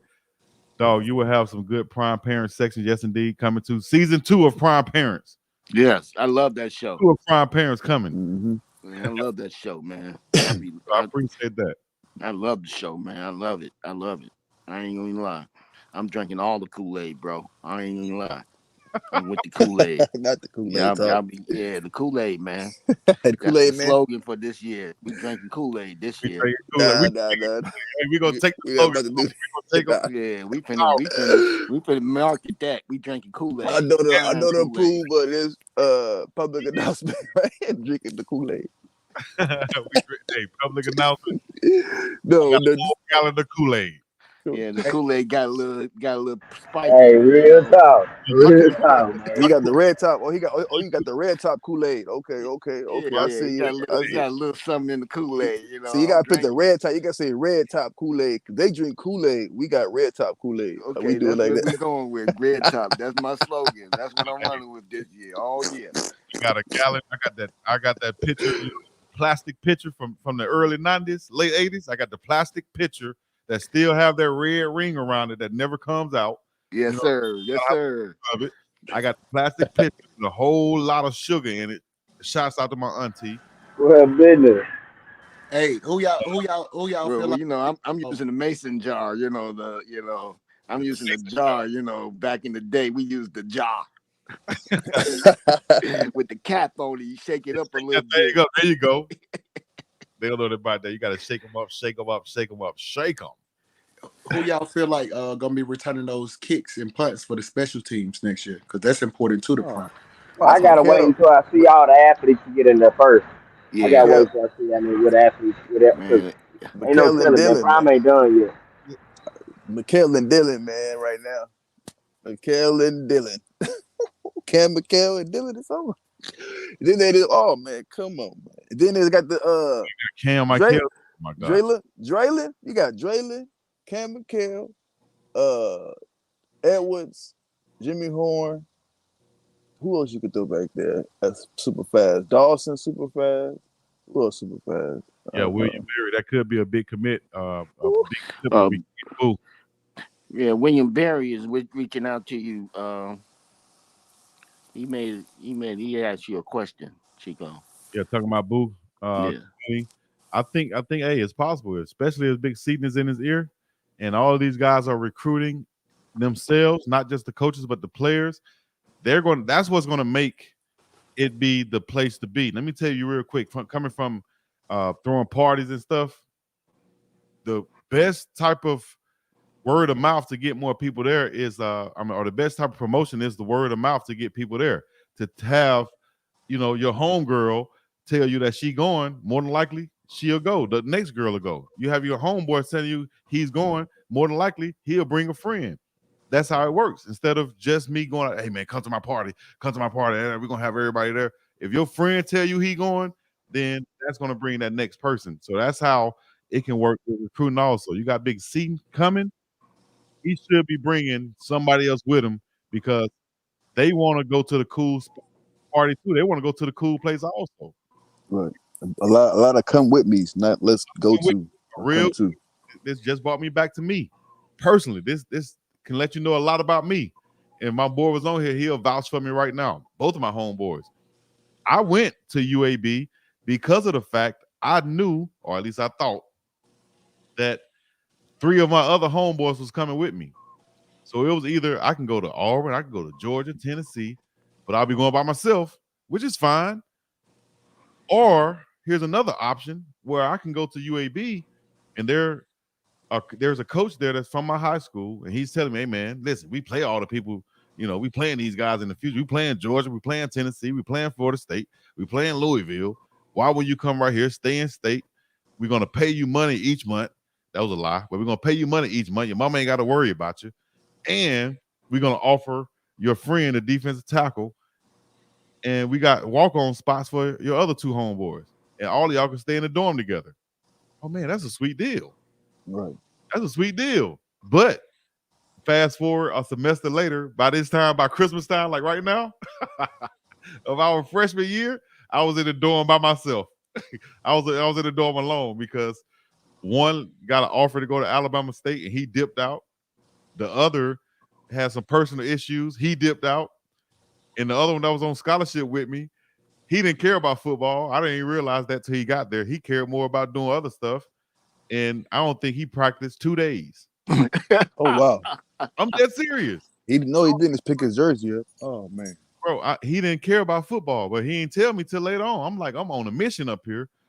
And he like, man, I shouldn't care about no football. I'm like, what? And the other one dipped out. He went to Bama State, had a great career. Shouts out to my dog, Reggie Glover. I don't know if y'all heard about him, but one of the best athletes I ever played with. But I just knew that, hey, man, if y'all come to UAB, this is not Auburn, it's not a Georgia. Y'all can walk on up here and y'all can play. I'm telling you, I know. I seen the talent. Y'all can play. I convinced them, and they came. But then I was in that. I went through the whole process later on, by myself. But in the situation, I said all that to say this: that recruiting can work from a player's point of view. It can help and it can bring in guys from a player's point of view. I wholeheartedly think that because it happened to me. Man, I mean, Jordan did the dog whistle for the rest of his contemporaries. Look, why wouldn't you want to play with somebody that looked like you? I mean, bigger than football. that was major. If you ask me, I don't know. That was the best thing about the interview. Yeah, outside the other stuff, but just him doing that was, to me, like major. Hey, and they let it by on the ESPN. That's right. On ESPN, fellas. Right, and they had to let it go. He said it. He ain't saying nothing wrong. You know what I'm saying? I know that. I'm just saying, but the fact that it was on ESPN, they could have cut the clip that they wanted to. You know what I'm saying? Gotta let that go. That's cycling. That cycle throughout the day. That they show that highlight throughout the day. You know what I mean? It's bigger than football. All right, so holla at Miss Fat in the chat, T Nicole in the chat. Oh now, G Run, Big Worm, Tony H, Tony Bass. Shoot, man, everybody in the chat tonight. Or should I say today? Might be nighttime somewhere else. Coach Kev in the chat with his hating self. I have a good feeling about why you got a good feeling about something. Is this the same Coach Kev that be hating? If it is, then yeah, I'd have slapped you like Coach Hayes. Kool-Aid with extra sugar. That's what I'm talking about. Red Kool-Aid. Or either the grape Kool-Aid mixed with the lemonade Kool-Aid. We up in here. Baby girl said here you go with Shador is not a first round. Oh my gosh. We all know Shador Sanders will be the top quarterback taken next year. I think at least top 2. Who's another quarterback that could go higher than Shador Sanders next year? Anybody know? Right. He dominated Big 12 next year. When my minutes come out. They ain't never seen nothing like Shador. They gonna get their little head spent next year. They gonna be like zoom, bow. What happened? I don't know. Coming out. If he had a line this year, he'd be the Heisman this year. If you ask me. Right. He had almost 4,000 without playing. Yeah, I think they would have had to win some games, and I think that's what can happen next year. Right. Some games, and he could be up for the Heisman. Yeah, them games that we should have had, we would have won them games. He had a line. Big time. I think Javon is done, right? I'll have to see if Javon's coming back next year. For what I know, I thought he was done. We have 1K watching with only 329 likes. Let's go smash that like button. If you mess with your boy, if you're in here for the first time, it's like we at church, they say, all my visitors, can you please stand up? If it's your first time visiting the church, can you please stand up? So if this is your first time in the chat with this live, it's okay to put some in the collection plate too. And put some in the collection plate. We like to get it's all right. It's all right. So we'd rather get the time. It's going to a good cause. Put some in the collection plate too. Shit. Yeah, for real. Appreciate it for sure. But if you can't add to the collection plate, hit that like button. That like button's a part of your collection plate. There you go. That like button is a part. Appreciate it, man. Run the Table TV said you first. Miro running back in the league. No, I think he'll be fine at the quarterback position. Big Dog Chico, man, I'm back. My boy. But I'm about to bring that heat on what needs to be done. Venom 314. All right, let me hear what you got to say, Venom 314, before we get up out of here. Heisman number 2 is to lose. I think so. I think Shador and Travis will be battling for the high. Yeah, now imagine that story, right? Shador and Travis battling for the Heisman Trophy next year. Oh man. Hey, what if it's Shador, Travis, and McCaskill? I'm telling you, they sleeping on McCaskill. That's what they doing. I ain't sleep on him. And he gonna eat them alive. They gonna be mad at Prime. If Prime got 3 Heisman candidates, come on. I know Coach Prime said that he liked those shorter, stumpy type running backs that's hard to bring down. I know he said that now in a comment, but McCaskill is the opposite of that. He's 6'1", 215, like we said, Adrian Peterson type mold. Mm-hmm. I think he's gonna break Coach Prime from that. In other words, that we have Savion, we have Dylan, and we'll have, let's say, another running back that'll come in that'll be in that mold, shorter, stockier type. But you got McCaskill, dog. That's like an ace in the hole, as they say. That's like the big joker, you know. you can play your aces. You can play them aces, but you got the big joker. You got to use the big joker next year. I don't think Coach Prime will shy away from that, or will miss. I don't think he's gonna shy away from that. Not next year. Yeah, I think not what he got. Not that old line. No, man.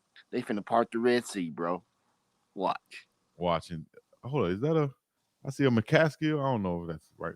Tamara McCaskill. Oh, now to you. Say hit the like button. Are you fam? Did I miss that? Is that sister or auntie? Oh, now. Maurice Gamble said got from Georgia. He 5'9", 205. Running back, hard to bring down when they like that. Now I ain't gonna lie to you. Yeah. You know, I can raise my hand because it don't happen, you know, one time that I could think of right now, but I can raise my hand. I got ran over by a little stumpy running back one time, man. You're right. The 5'9", 200s, they say they're different ones. They 5'10", 5'11", 200. They a little different. That 5'9". Either. Man, but I like McCaskill's favorites, but how the team setting up. I'm just saying because there's a lot of familiar things that could happen. I'm just saying it's looking like. I mean, just look at the low. Low gonna push that A, and that's where it's gonna be good. I mean, the young one, I like it. But he got he comes with size too, so his presence will command, I think, the attention of those 6'5" linemen. That of course he got the history, been there, but the fact that he's their size, he can meet them eye to eye. He can talk to them. They'll take it in like a sponge. Them young guys.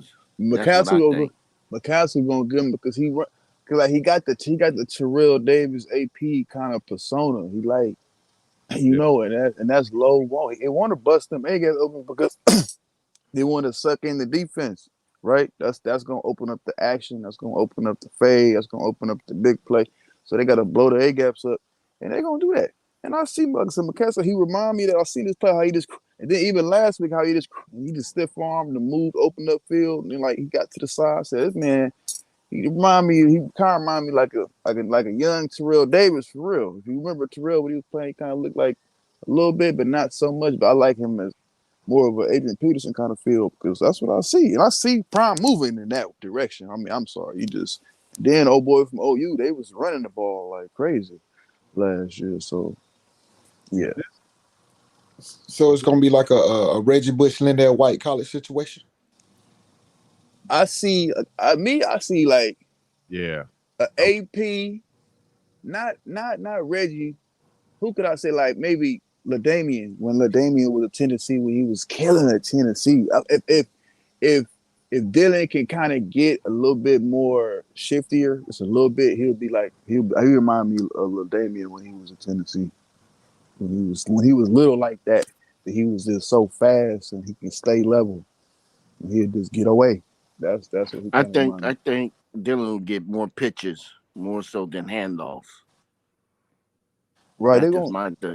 That's just my thinking of it. Let him get out and create his space because he's good at creating space.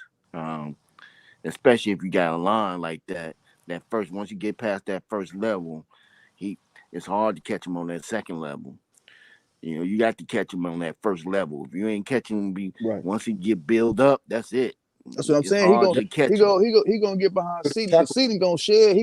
Once he sheds, Right. go linebacker, and then you got Dylan right And then behind him. she It's this safety. It's over. then Dylan gone. and Jordan will run with you too for some Right. That's what, distance too. You know, wait a right. minute, hold on. You ain't just going without me here. Let me get Right. somebody else out of the way. You gonna see it like that. That's why I like him. Like he remind me of LaDainian Thomas. You remember how he kind of like he's a little shorter, but he kind of moved like him a little bit because he had those like analog angles. Dylan don't really got like I wouldn't say he don't have, but he don't show a lot of like pursuit angles to where he breaking the angle. He got like a lot of analog straight angles. He run like a big man, really. You know what I'm saying? But he's so fast. But if he just get a little shuffle in his waist, and he gonna get them holes from Seaton. And once he get outside shoulder linebacker, it's over. Safety ain't gonna break him down. He gonna just boom, we go right by the safety. So it's about to be a whole lot of C gap for Dylan. I wouldn't bring him in the A. I'll run him B. I might run him B because you might conceal a backer if they like in a little soft 2 or 3-4 package. You can might seal a backer and send Dylan up the A gap. But he might get that because, like I said, you line him up with a safety in that alley. Safety ain't catching him. He ain't catching So him. where was Miller ranked in the country as far as coming out? Where was his? I mean, far as like 100, was he like the 100 or top 10? Oh, sure, I could look it up and see exactly, but I know he was 5-star on some boards. Let me see. On Rivals, they have him as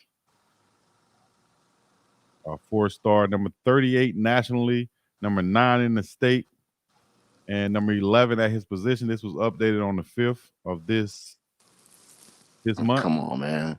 So 5 days ago, they updated it to this. And it's the timeline right here. Yeah, it's part of drinking that Kool-Aid. And Coach Hayes, you should be drinking some of it too, if you ask me. He about to go crazy too. Miller, Dre'Lon about to go crazy back there. He ready. I think he remind me like Oregon, like the Oregon back, like what's Oregon back? God dang, Irvin. This the guy really like Colin Simmons. Defensive end, 6'3", 225. He's going to Texas. He's out of Duncanville, Texas. Here's some other guys. Michael Hudson, wide receiver, going to Texas Tech. Justin Williams, middle linebacker, going to Georgia. He's out of Conroe, Texas, out of Oak Ridge, the same high school that produced McCaskill and big Tyler Johnson, right? Conroe, Texas, Oak Ridge High School. Can they be talking to this kid? Because he's a verbal to Georgia. So, hey, don't leave that out. Oh, there's going to be some more upsets. Ooh, boy, we can if get they a ain't dog mad like yet, they finna get mad. Ooh, we can get a dog like that up the middle. Don't tell nobody y'all heard on the Big Dog Chico show first. Don't tell nobody y'all heard on here first. Now we get that dog up the middle. Y'all just come back in and holler at me. Thank you. Lagway, Florida commit. Terry Boosie, athlete. Texas A&M verbal. Bryant Westco, wide receiver. Mid-Lithonian, Texas.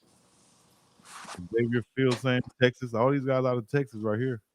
Is it just Texas? Yeah, I think it's just the state of Texas for rival. Texas top 100.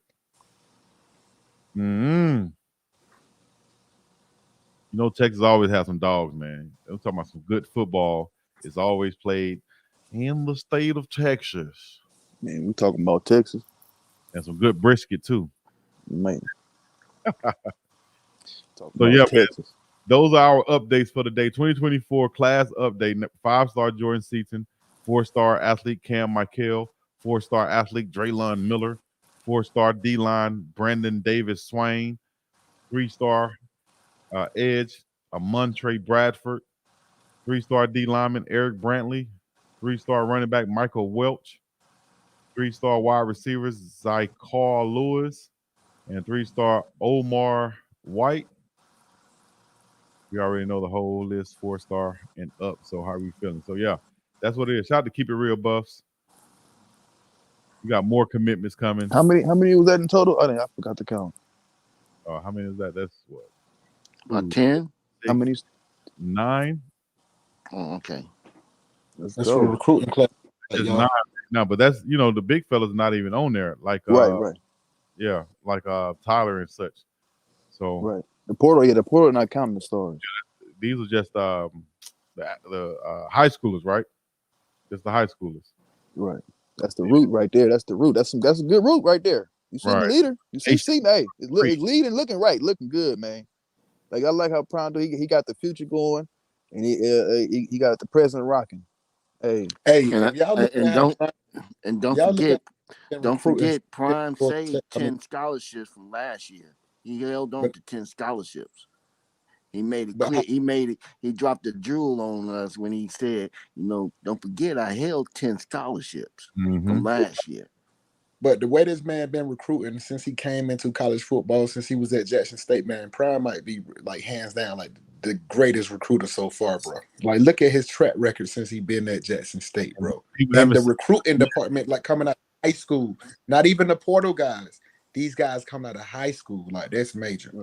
so look at this. So let's say if you add up the last 3 years of his whole recruiting, if that was one team, what do you think that team would look like? Yeah. Can you imagine all them 5-star? He didn't recruited over 50, 65, like 4 stars, 3 stars, maybe 25 stars. No, not 25 stars. Maybe like 5, 6 5-stars. Oh yeah, for sure. And I like the brothers right here that William Berry said. The brothers from Kentucky, that would be a big help. QB would be a backup and a freshman, and Keaton Wade, linebacker, been productive in the SEC, would be a huge get once again for Coach Prime. So just hold your horses. We finna journey down that road. We taking that journey together. I'm going. I'm on the ship, baby. Just up the production so far, and like if we go off the evidence show, I say Prime will have a team full of 4 stars and up, and in 2025 he should have everybody, the whole team full of 5 stars, 4 stars. They had Warren Sapp on the road recruiting. Come on, man. It don't get no bigger than that. Warren Sapp in your house, right. I won't say. Bring me Tom Brady. Bring me Tom. I don't want Sapp. How dare you? Are you serious? Y'all think he gonna announce Sapp as the not head coach, but just the new coach, and then the defensive guys come in after that? There you go. That's what I think. There you go. So I think a defensive line coach will be named probably tomorrow, and then we'll see some defensive players come through after that.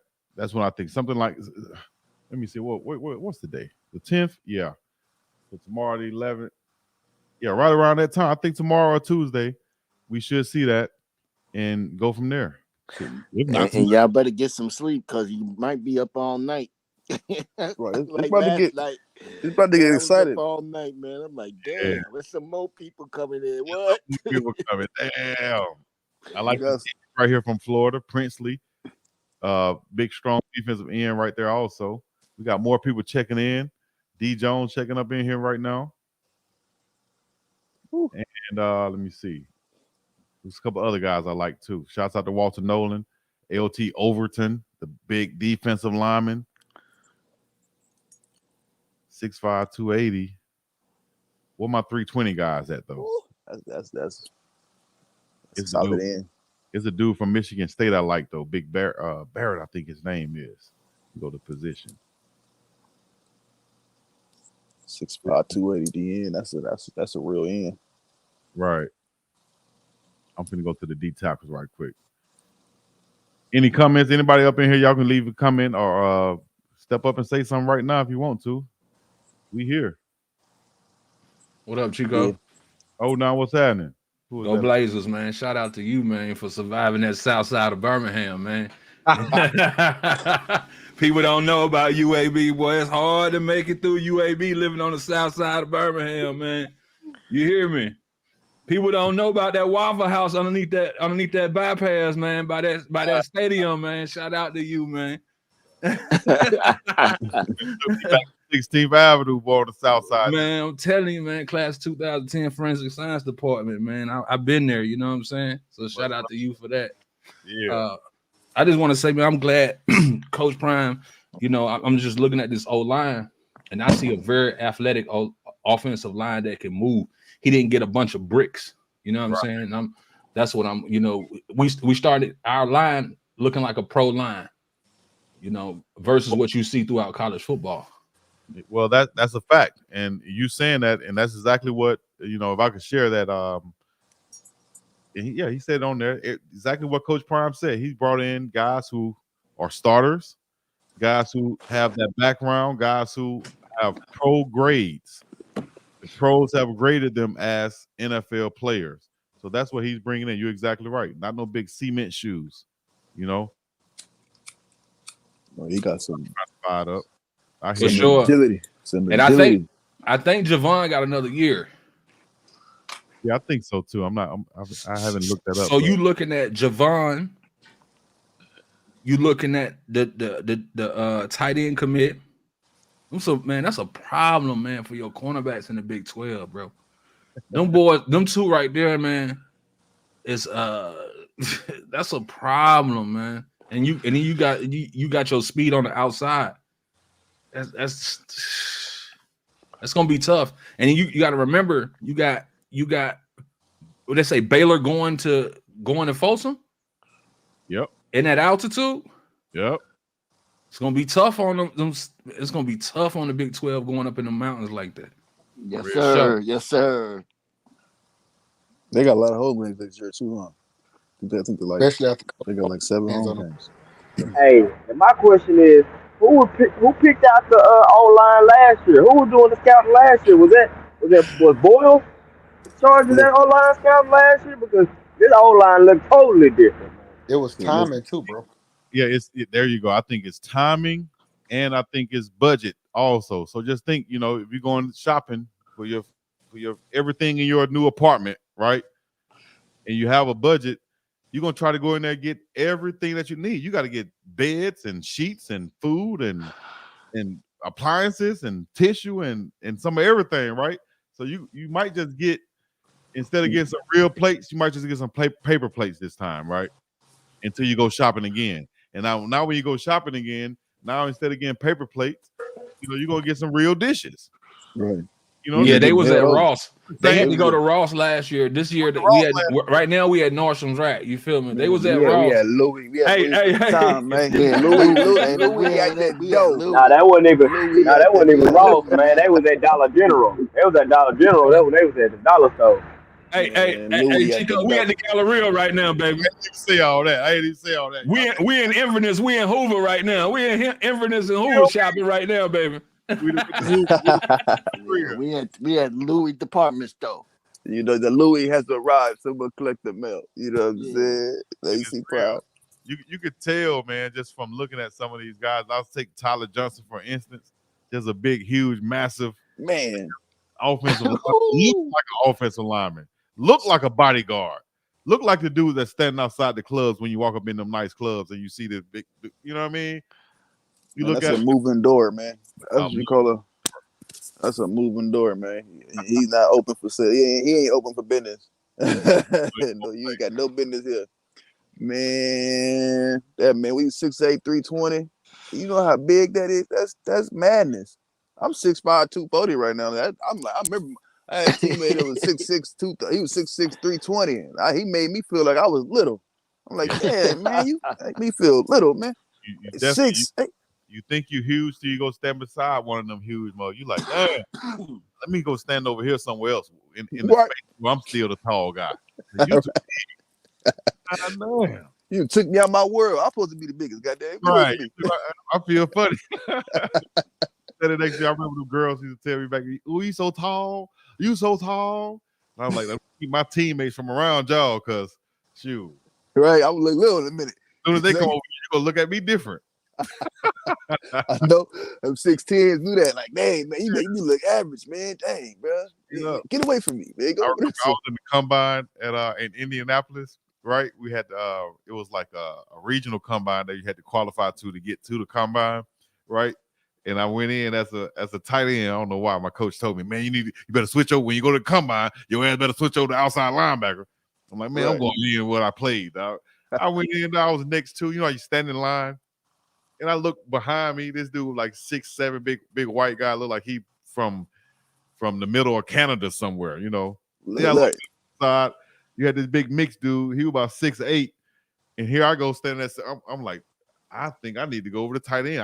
I could guard one of these guys. You know what I'm saying? But if I'm a scout, I know who I'm taking first. right. I'm two big pillars first, and I'm gonna try to make them into something. Right. You know? And that's why I went the outside. That's why I said the same thing. I said, man, when you get D-Way, you got when we play tight end, I said, nah, I don't know. They're gonna try and light me up because tight end is 6'7", 6'6", 280, 270. I'm like, I'm 6'5", 240. I'm like, I can get 258, 250, but I'm like, nah, they play defense. They play defense. We play outside. I play defense. Because they're not gonna pick you over them 6'7", 6'6", 280, 260s. You'll have to do some Shannon Sharp type stuff. And even Shannon Sharp said he came in and had to play special teams and knock heads on special teams. And Ocho, I had to play special teams, Ocho.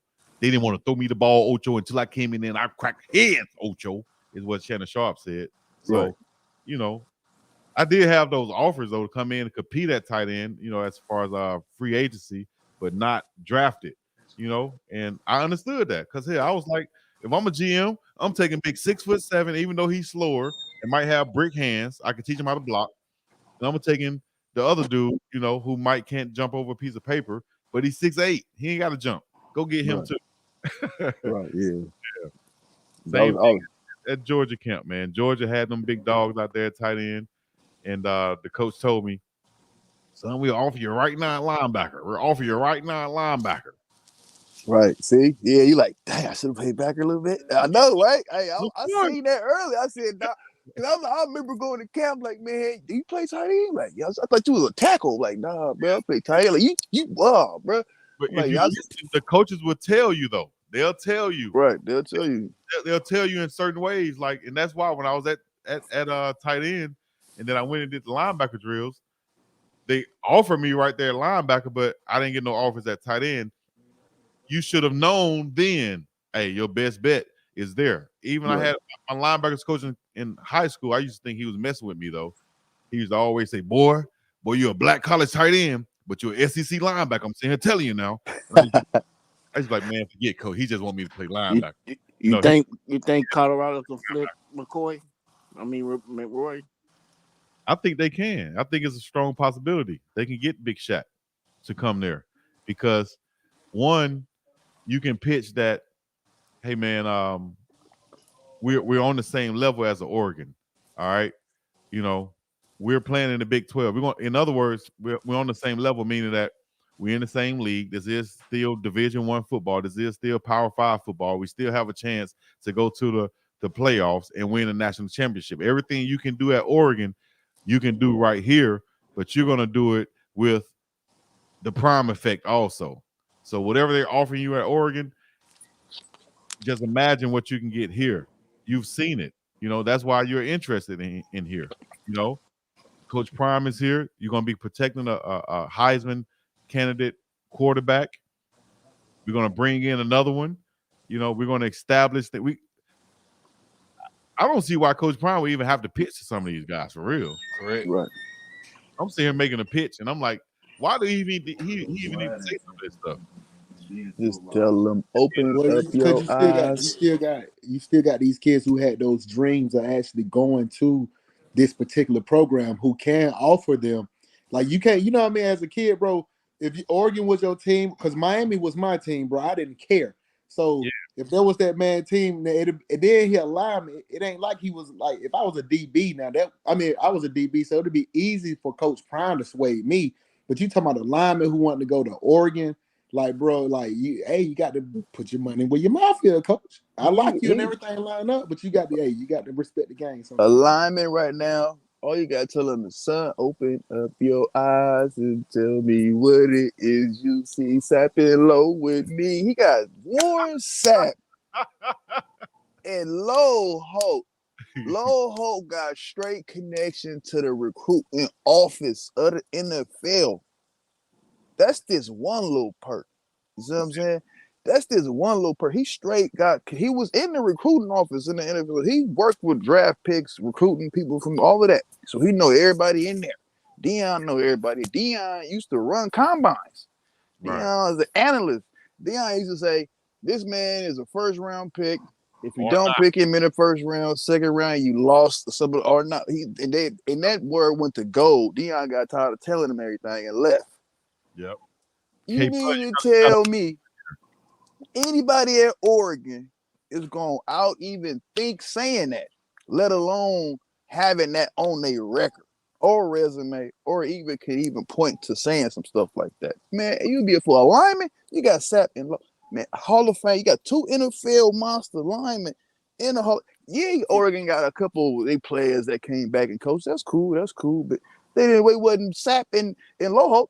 And you can say this right here. You can say this right here.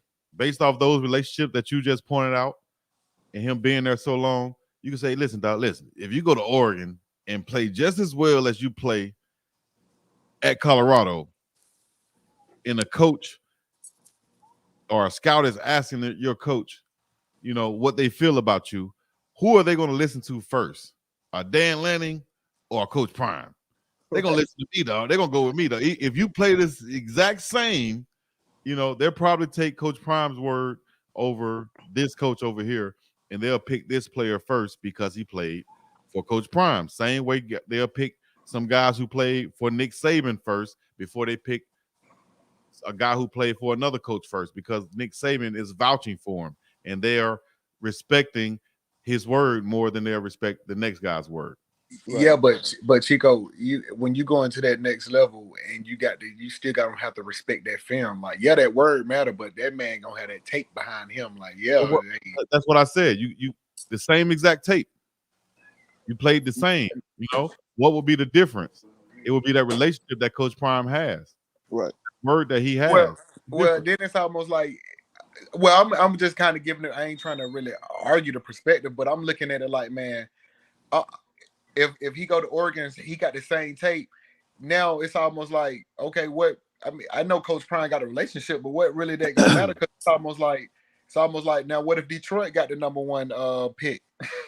You know what I mean? If he looking at being the number 1 draft pick, what if Detroit up there with the number 1 pick?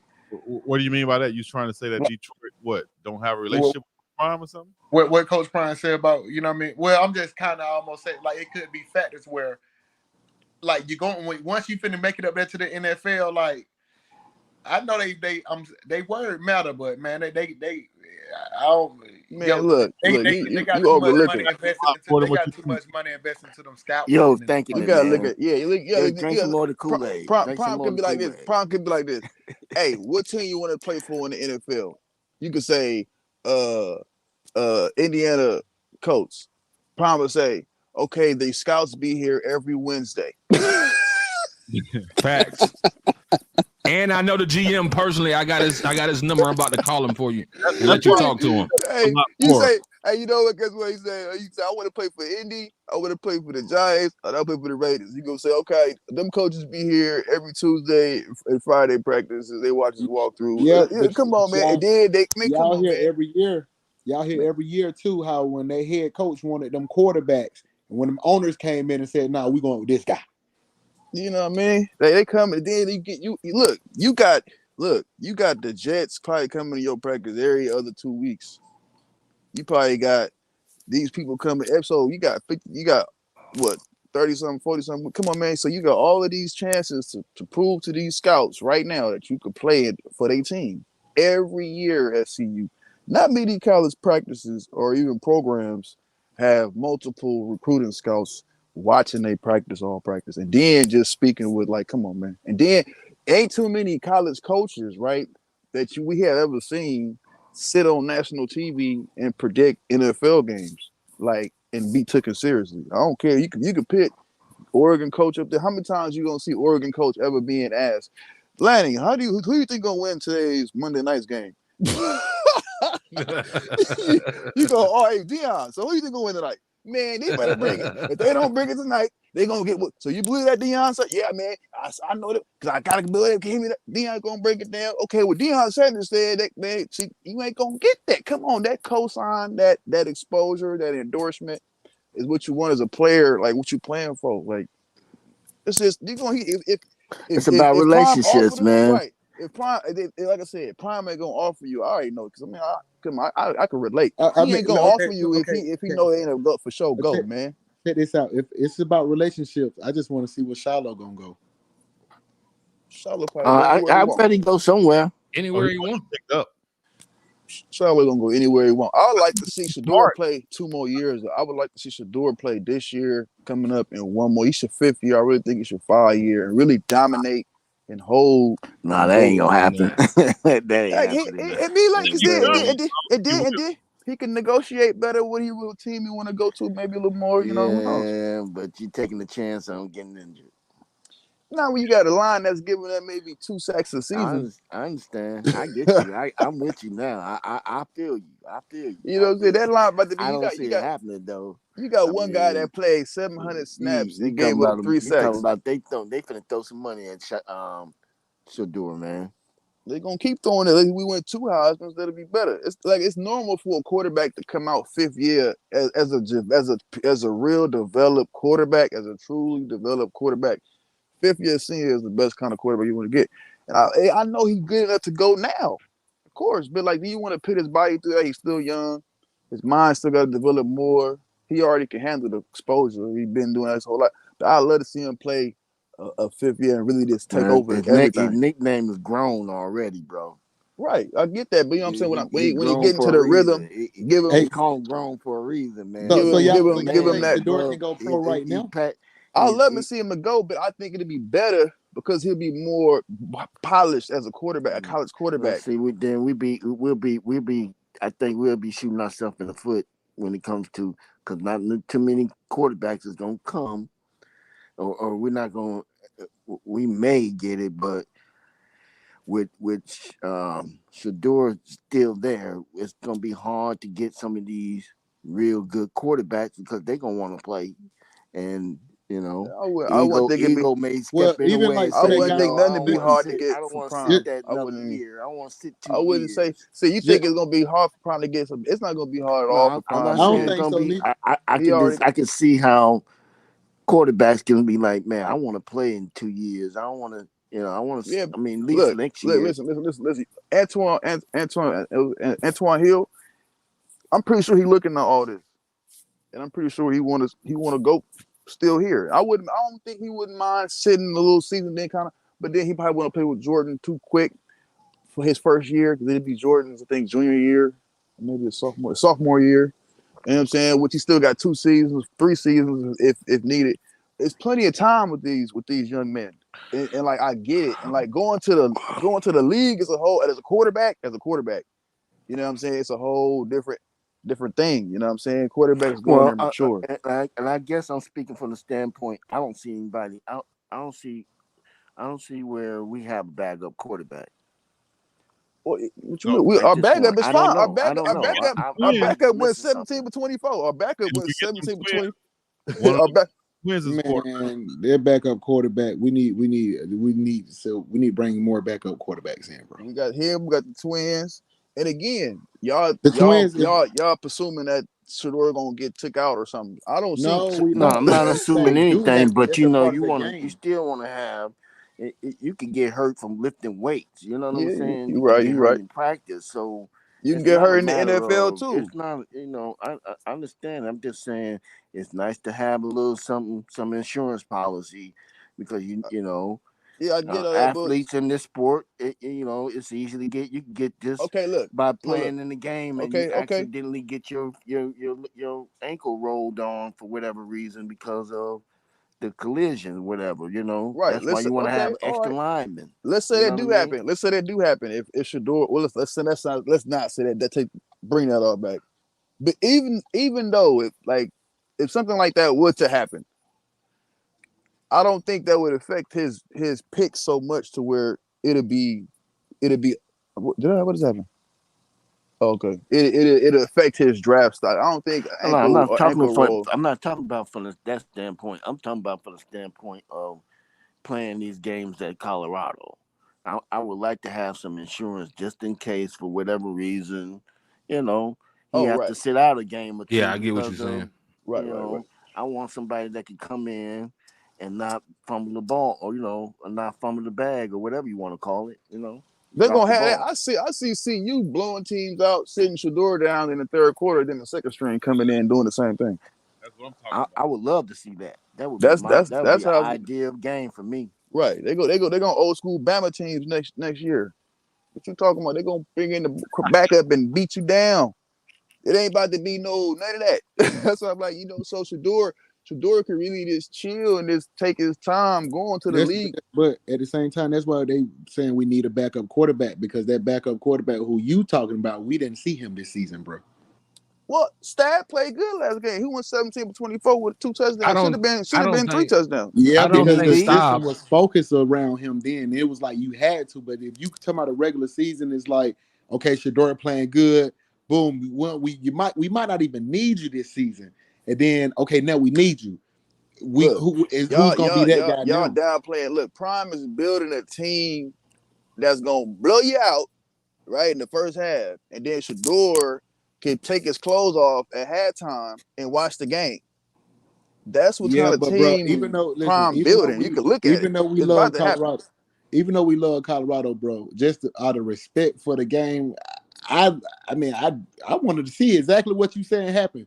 That'd be respect for the game, though. That'd be respect for the game, bro.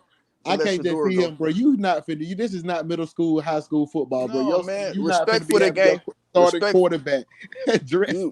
Respect for the game would be to allow him the 5th year, like every other quarterback that go to the league. That's good. You know what I'm saying? Even Matt Leinart did it. Matt Leinart even threatened to go back and win the second Heisman after winning the Heisman. That'll be his decision, bro. I'm just saying, that'll be the respectable decision of football, because now you could at least enjoy your entire college career, because you only got one. You're gonna be playing for many NFL teams, but get all your accolades, get your maturity, get your dominance here, and then go. You know what I'm saying? With as a quarterback, as a real solidified, dominant, epic, generational quarterback, because he could actually set the momentum for records, all kinds of stuff, trophies, Heismans, and still get money. And still get money, right? Because the money ain't the problem. The money ain't. It's like this: if you win the Heisman and you the starting quarterback and you decide to go back to college, cool. But everybody know, bro, who does that? Caleb Williams, Matt Leinart, many quarterbacks who win the Heisman. Now and then, okay, now check this out. If Caleb Williams come back, bro, Caleb Williams finna mess up his draft stock. That man, I personally don't see him coming back. But it's like, bro, you mess because you're going up against Shador next year. But that quarterback draft class gonna be stopped, and Shador is looking hella good for you to be trying to go up against him. You better go on and take it out. You can get it. I'll say this right here, real quick. I'll say, and this looking forward, whoever Shador get drafted by. If I think that it'll be a good business move for that person to draft Shiloh also in the next round or whatever. Down here in Atlanta. Facts. I agree. That's what I'm doing. You need to be looking from a business point of view also. So if I get Shador, if Shador falls into my lap, I'm going to get his brother next with the hopes of getting Coach Prime in the future. If Coach Prime never want to come to the pros, cool. We have his sons. He's going to be showing up anyway, whether it's to watch the game, whether it's whatever, he's still a part of it. So, that's good. That's good stuff. That's good stuff right there. You know what? And everybody got to think about that too. Like, listen, with Shador going pro, Coach Prime going to want to be at those games, bro. He's going to be at the games. He don't have to coach him, because ultimately, I think he want to develop young men. He don't want to deal with the business of pro football. NFL is totally different from college football as far as the fanfare, taking care of you, being at home, so to speak. It's a more of a family type feel being in Boulder. I think he truly likes Boulder. It has a country vibe to it, which is what he likes. But it has a type of, how can I say this? Yeah, it's 92% non-black. But I think that's opportunity for a guy like Coach Prime, and I can relate to that coming from an all-black area or the hood, as you say, and you go live in a place like Boulder. You're like, damn. No, it's not. Their ice is not colder. None of that stuff. I'm not speaking of that, but I'm speaking of it's like a blank slate of your culture. that you It can is. is what I'm trying to say. Because I was out there when I started going to Colorado, like when I was like 16, because my dad was going out there to Grand Junction on welding trips in Mesa, and we go out there to Denver every now and then. But bro, I got two uncles that moved out there from Atlanta. Bro, it's the culture out there. They absolutely love black people, and it's like, bro, it's it's just an experience where if you've never been there, hey, I know exactly. I can just only imagine, bro. I can just that man. He probably just absolutely love that place. Well, the But fact that they, Colorado is like the baby Somebody- bay. the fact that they Colorado, gave, I don't know who I'm muting right now. I'm trying to just find whoever that is. But go ahead, speak. One mic. yeah. So the fact that there's even they gave him free reign to move like he want to is to me is just um unimaginable. I couldn't see him going anywhere else and them not wanting to try to control him. Right. And I think Colorado has not Yep. put in any restraints on Prime. They trust Prime enough to say, you know what, whatever you need, let us know, and we're gonna work towards making sure that you have what you need. Bottom Exactly. line. And some people would never experience that type of support and or freedom to do what you want to do and have that support behind you. A quick example, I always can revert back to something in my life, so to speak, especially with football. I'll tell you this: when I was coming out of high school, I didn't know what boosters were, right? But I had one of my good friends who I played baseball with. His dad, I think his mom were Auburn graduates too, right?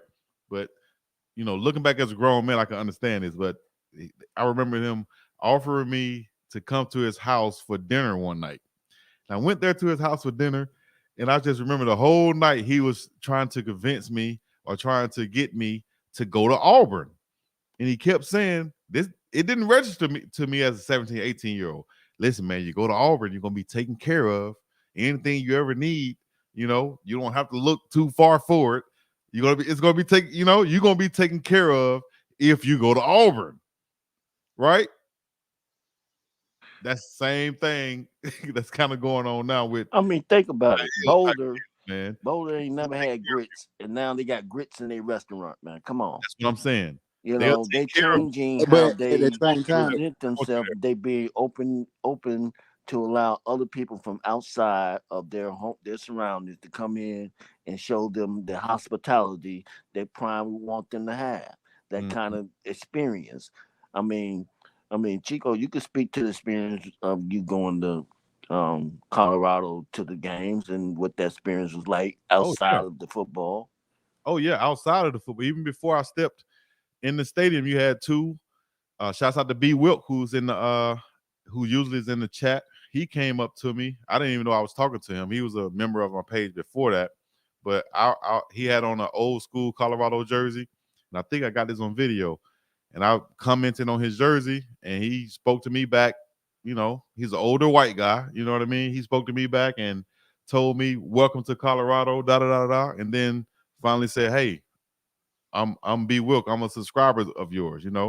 And what I'm trying to say is he greeted me open arms, warmth, and said, "Welcome to Boulder, Colorado." I think that's how they greet everybody up there. And if that's the case, then, like I said, I had a great time when I was there. I plan on having an even better time when I go back, because I am going back.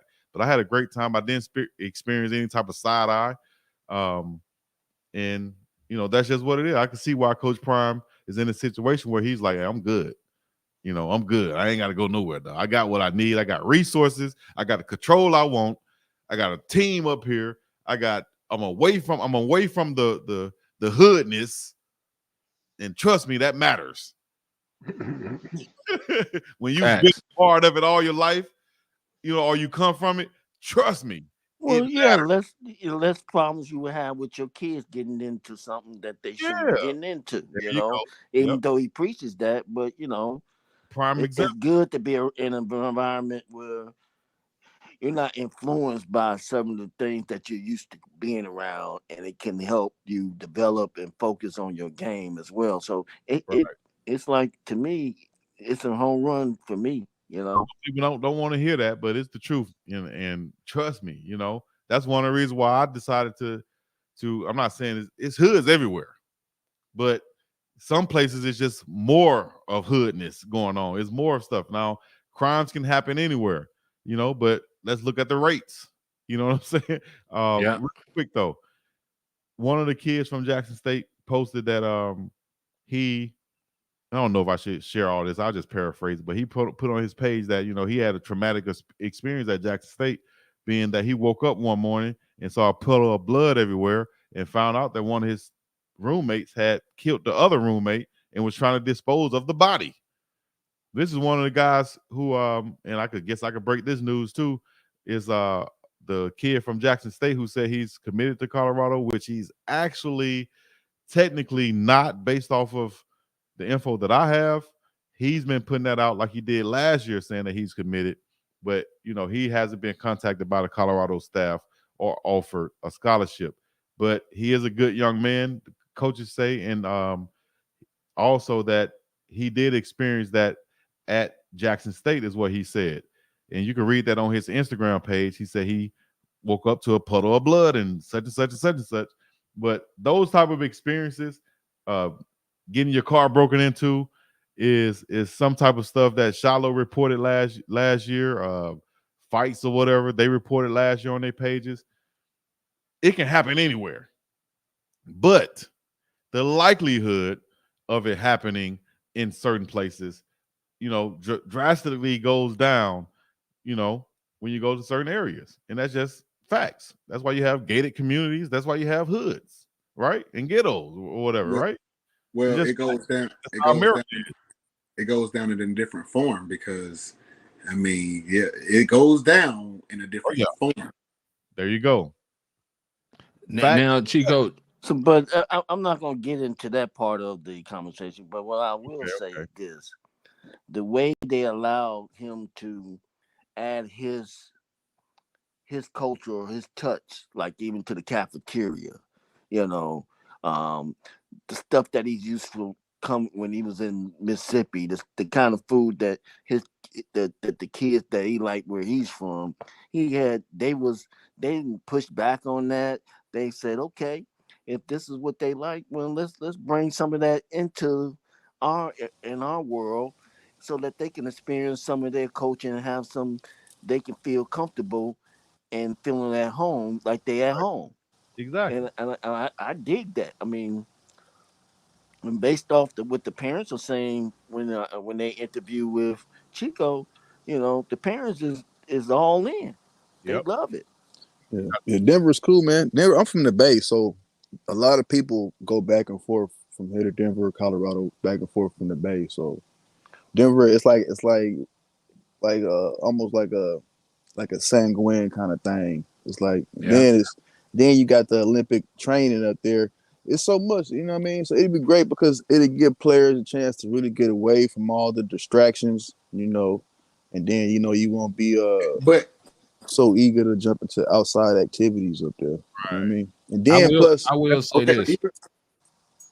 will say this. I think, knock on wood, if something, and people gonna shoot me in the foot out, but I've been saying this since the beginning of the year. If something was to happen to Jerry Jones, Deion Sanders will be in the Cowboy business. I'm just saying. You think Deion Sanders? Yes, sir. Yes, sir. Yes, sir. That's his family, bro. That's his family, man. Jerry Jones got his sons and stuff. They're not going to give away that generational wealth just because they love Prime. I'm saying as a coach, they might deal with Bucky. I don't know. I think it's more likely he would. I think it's more likely with Jerry Jones there rather than when he leaves. Nah, I don't think Jerry. The control issue for Prime. And who has more control in the NFL than anybody? Jerry Jones. No, I'm just saying, like, how I think, Jerry is like the owner, coach, and more. You know what I'm saying? I think that's like an issue for Prime. Like, Prime got to be the man.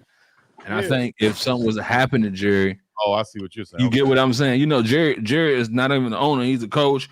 You know what I'm saying? He's a control freak. I think if something was to happen to him, I think the Cowboys would buy Coach Prime. I think he would coach it. Interesting. I think they're just gonna just recruit him heavy from CU.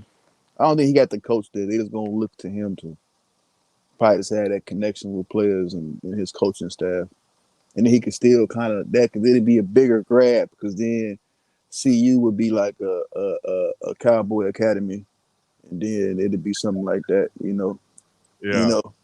and then that'd be what it looked like. And I don't think Prime going nowhere. He ain't gonna go nowhere because it's too when you go to Denver, it's just cool. It's like going to San Diego or something or Hawaii. It got a it has its own little vibe to it. Yeah. And speaking of that, Chico, how you was talking about Jackson State, our school, UAB, walking out of class on the south side, going to your car, whatever, like playing Russian roulette. Yeah, and that's why I say it happens everywhere now, dog. So don't make it seem like it's all good. I got my car broken into. Bro, I was broken into every year. Damn. At least twice. I got mine broken into at you, definitely. So how you think it is? Schools also now, so don't play no games. Right. I'm just. How you think it is in Berkeley at USC? Bro, I'm in Pittsburgh right now. You know what I'm saying? Yeah. Antioch. Going out to Berkeley, Emeryville, it's crazy. It ain't nothing but transients. You know what I'm saying? Like it, and it's the same thing at UAB. So I was more prepared. You feel me? Going down to Alabama and being in Birmingham when that's like murder capital of the South, pretty much. Right. Being raised in the Bay. You feel me? And going out there, it wasn't a big difference for me, but from a kid that's coming from the suburbs or somewhere light, that's a difference. There's a change. But Boulder is like you don't got those problems, man. Parking tickets is what they fighting about right now. Yeah, it's different. You want these problems or you want these problems, right? But it's different problems. It's all problems, but it's different problems. It's different. It's levels to it, and that's what I'm saying. That's why I came. Let's say Hawaii, for instance, right? You come out here, I say it's still a part of the United States, but that vibe is different. I don't feel like I have to wear Jordans out here to compete or something. I don't feel like I have to wear some designer type clothes out here to compete or to, you know what I mean? Like back home, I'm not saying you got to do that everywhere, but it's more prevalent back home to where you might get judged by, boy, what the hell you wearing, boy? Right. It's a difference. So it's country, it's nature style. It's nature style. It's more organic too, though. You would say. Say that again. And it's like that in Colorado. In Colorado, they don't judge you like that. You ain't got to put the J's on. That's what I'm saying. None of that. Like you just go as yourself. And that's my point. That's another thing I wanted to say this about those grits, right? But I wanted to say this about those grits, even bro, because I'm big on grits too.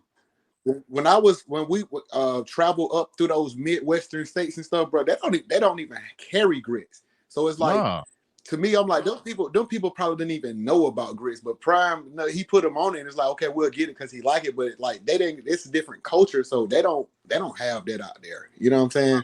Even out here, I don't know when the last time I had grits. I got to go find them in the store and buy a $2 pack for $16.99 probably and cook them myself. But I can't just go to a restaurant and run up on some grits. You'll get some rice, but you ain't gonna get no grits. So it's just a difference. But Prime can go to a restaurant in Boulder and say, I need some grits one time, and you got 37 restaurants selling grits now, offering grits. Yeah, crazy. Don't bring get that visit. Don't bring me no cream of wheat. No, we want grits. GRITS. With what's the dude on there? What's the brand? With the dude on there. Quaker. That's what I'm talking about. Quaker, yeah, Quaker. Give me some Quaker grits or some Quaker oatmeal, dog. That's what I'm on. Look. Hey, let me see my dog got right there. How much did they cost where you at? Yeah. How much? I don't know. We just buy them, bro. It's like the got them, and we got another bag. You got grits up in this thing, man. We just buy them, bro. See, out here you got to make a decision. Them grits probably cost $10 a bag. You're like, damn, I feel like I'm getting robbed. Yeah, but all in all, man, much love to y'all. Stayed on this thing about an hour and a half longer than I was supposed to. I would stay on longer. If y'all want to keep talking, I would leave y'all here. You know, leave y'all in the house. I'll be back. Don't leave out the door. Don't steal nothing. You know, but other than that, somebody said, "What is grit? What is a grit?" Ooh, Lord. Oh God. Yeah, buddy. Something that needs salt and pepper. That's all you need to worry about. You from Canada or the UK? Something that stick to you. You know what I'm saying? I eat some grits in the morning. I feel like I'm ready to go for the rest of the day. Man, back then that's all you was gonna get. Get on out of here.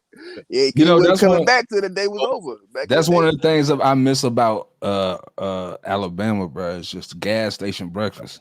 You feel me? You can go anywhere, the gas station, bro. In the morning, just grits, eggs. I'm talking about grandma in there with the flappy arms. You feel me? Going crazy in the morning at the gas station. Back in the day, you used to get a bowl of grits and run outside. Don't come back till the sun come down. Damn. That's how we used to do it out here back in the day. Back in the day. You can tell what you say. Listen to my live. Yeah.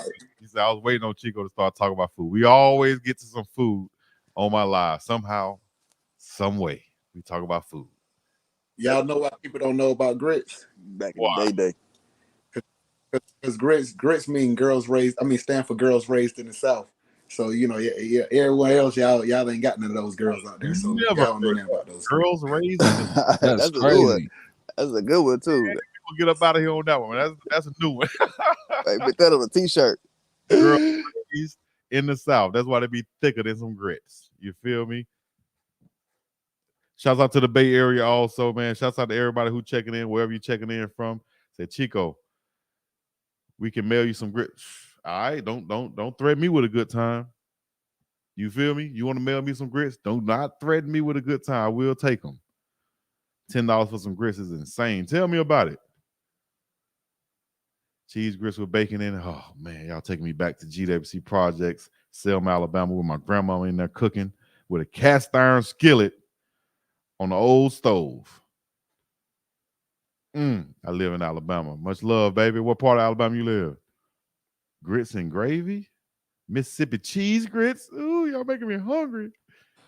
You a Dallas County boy? For sure. Okay. My people from Perry County. So, you know, when I came out there and went to UAB, I would, you know, down 5-14. You know, I was down there eating real good in Perry County, baby. My aunt used to drive up to UAB for me on the weekend, bring me that load. You feel me? And you ain't lying when you said that gas station food, man. That gas station food hit different, boy.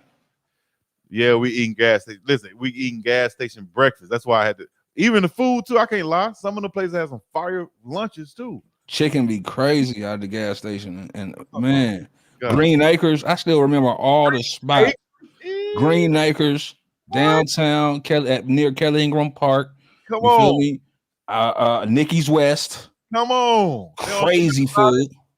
I used to go to our coaches put us on this place called, I don't even know if it's still there, right by the campus, called Ted's. It was a little bit, it wasn't ghetto, it was a little bit more of a, you know, business people go there, but it's called Ted's Country Cooking or something like that, Country Kitchen. Whew. And they allowed us as football players to come there like once, maybe once a day or something crazy like that. We was in that mug every day. There was another place by campus that sold these baked potatoes that was fully loaded. You can get like the barbecue Al's Daily. Yes, sir. Good God. I used to get my chicken fingers or chicken. Yeah, them chicken strips, yeah. God, I got to get up out and go eat something now. Yeah, man. Every time on my live, we find a way to get to some food. So I might start me a Chico's Food World on YouTube or something. Cause damn, Chico, you gotta get a picture of the Quaker man and put him in the back, man. The picture of the Quaker man. Yeah, man, you got it. Thicker than the backs of grits. Y'all can check out the wall right now, man. Right now we got Coach Prime on there. I got the SEL 27 bridge right there. You know what I mean? Edmund Pettis Bridge. Then we got Hawaii, a clip of Hawaii, which I could change out to put another picture on there. You know, make sure y'all follow, like, subscribe, your boy. And we're going to continue to do this. I'm going to try to come on each and every day. You feel me? And hopefully you guys can come on and join the conversation also. Chico's food reviews. What were you going to say? What time you coming on? Man, hey, no. That's the $1 million question right there. I just About lunchtime. I can't even say because lunchtime for me, I think is 9. depending on where you are, will be even So for you or whatever. So my time's going to change every day. But I will say this: I will work on to get a set time for more people to know. My cousin even gave me that advice too. Man, you got to have a set time where you come on so people would know and not just be popping on. So give me a little time to work on that and to find out when exactly. I'll probably do a couple shows to see which one works better for me. And then we'll eventually have a set time. But I can tell you set time for the prime debate is each Tuesday, 8:30 p.m. Eastern, right? 8:30 p.m. Eastern time on Tuesday. Then we have the Dog and Dave show. That'll be 4 p.m. Mountain time on Thursdays. That's what's set for right now. So Tuesdays and Thursdays, you can get me at those times. Everywhere in between, just hit the like button, hit the subscribe, and turn your notification bell on so that you can get it when I do go live. You dig? We on fire. We on fire with these recruits coming in. Hit the like button one time. Get in the comments, put a fire emoji before we get up out of here. Let me see. We got ATJ and D Jones. Y'all got something to say before we get up out of here? Nah, man, keep doing what you do. Shout out to you, man. Yeah, for real. Yeah, big ups, honors to you, man. Honors to Coach Prime and the bus. Honors to everybody. And Chico, I'm saying we talking about business. Peace to the flow here, man. Catch y'all in the next go around. And Chico, we need to link up and go to Wetumpka, man. You know what I'm saying? We need to link up, man. Go to Wetumpka or something. You know what I'm saying? That's Varsity Smoke area. And also, yes, sir. One of the first places I went and got a away win in high school. My high school team wasn't the greatest, so we rarely got road wins. But one year we went to Wetumpka and beat them when they had a high-powered tight end that ended up going to Alabama. But I came in that game hype because Alabama was recruiting him hard, and I was at outside linebacker. Here's another story from Chico again. But I was at outside linebacker, and they had this tight end named Johnston or something. Johnson. But he played at Wetumpka. Y'all can look him up if you want to. But I went there and locked his butt down, dog. Alabama was on me after that. Ooh, but we got a win versus Wetumpka. I'll never forget because that's up there near Montgomery. And we never go up there and beat Montgomery teams. But we went up there and brought that fire to Wetumpka. You feel me? Riding with that D-Mop. Won't D-Mop one of the strongest? What is it? D-Moplers, right? Was one of the stronger teams. Was pretty tough. Did we play them one I year? know Francis Marion ain't never hit on nothing. Nah, Francis Marion couldn't mess with We'll smash them every year. The Moplers was always a good team because they had a good program down there. And Thomasville, right? Thomasville for basketball, I think. Thomasville, I don't think we played Thomasville. We played I think it was more basketball. Maplesville. We played Sidney Lanier High School, Carver, Lee High School, all the Montgomery schools, and there's a couple other guys I'm forgetting.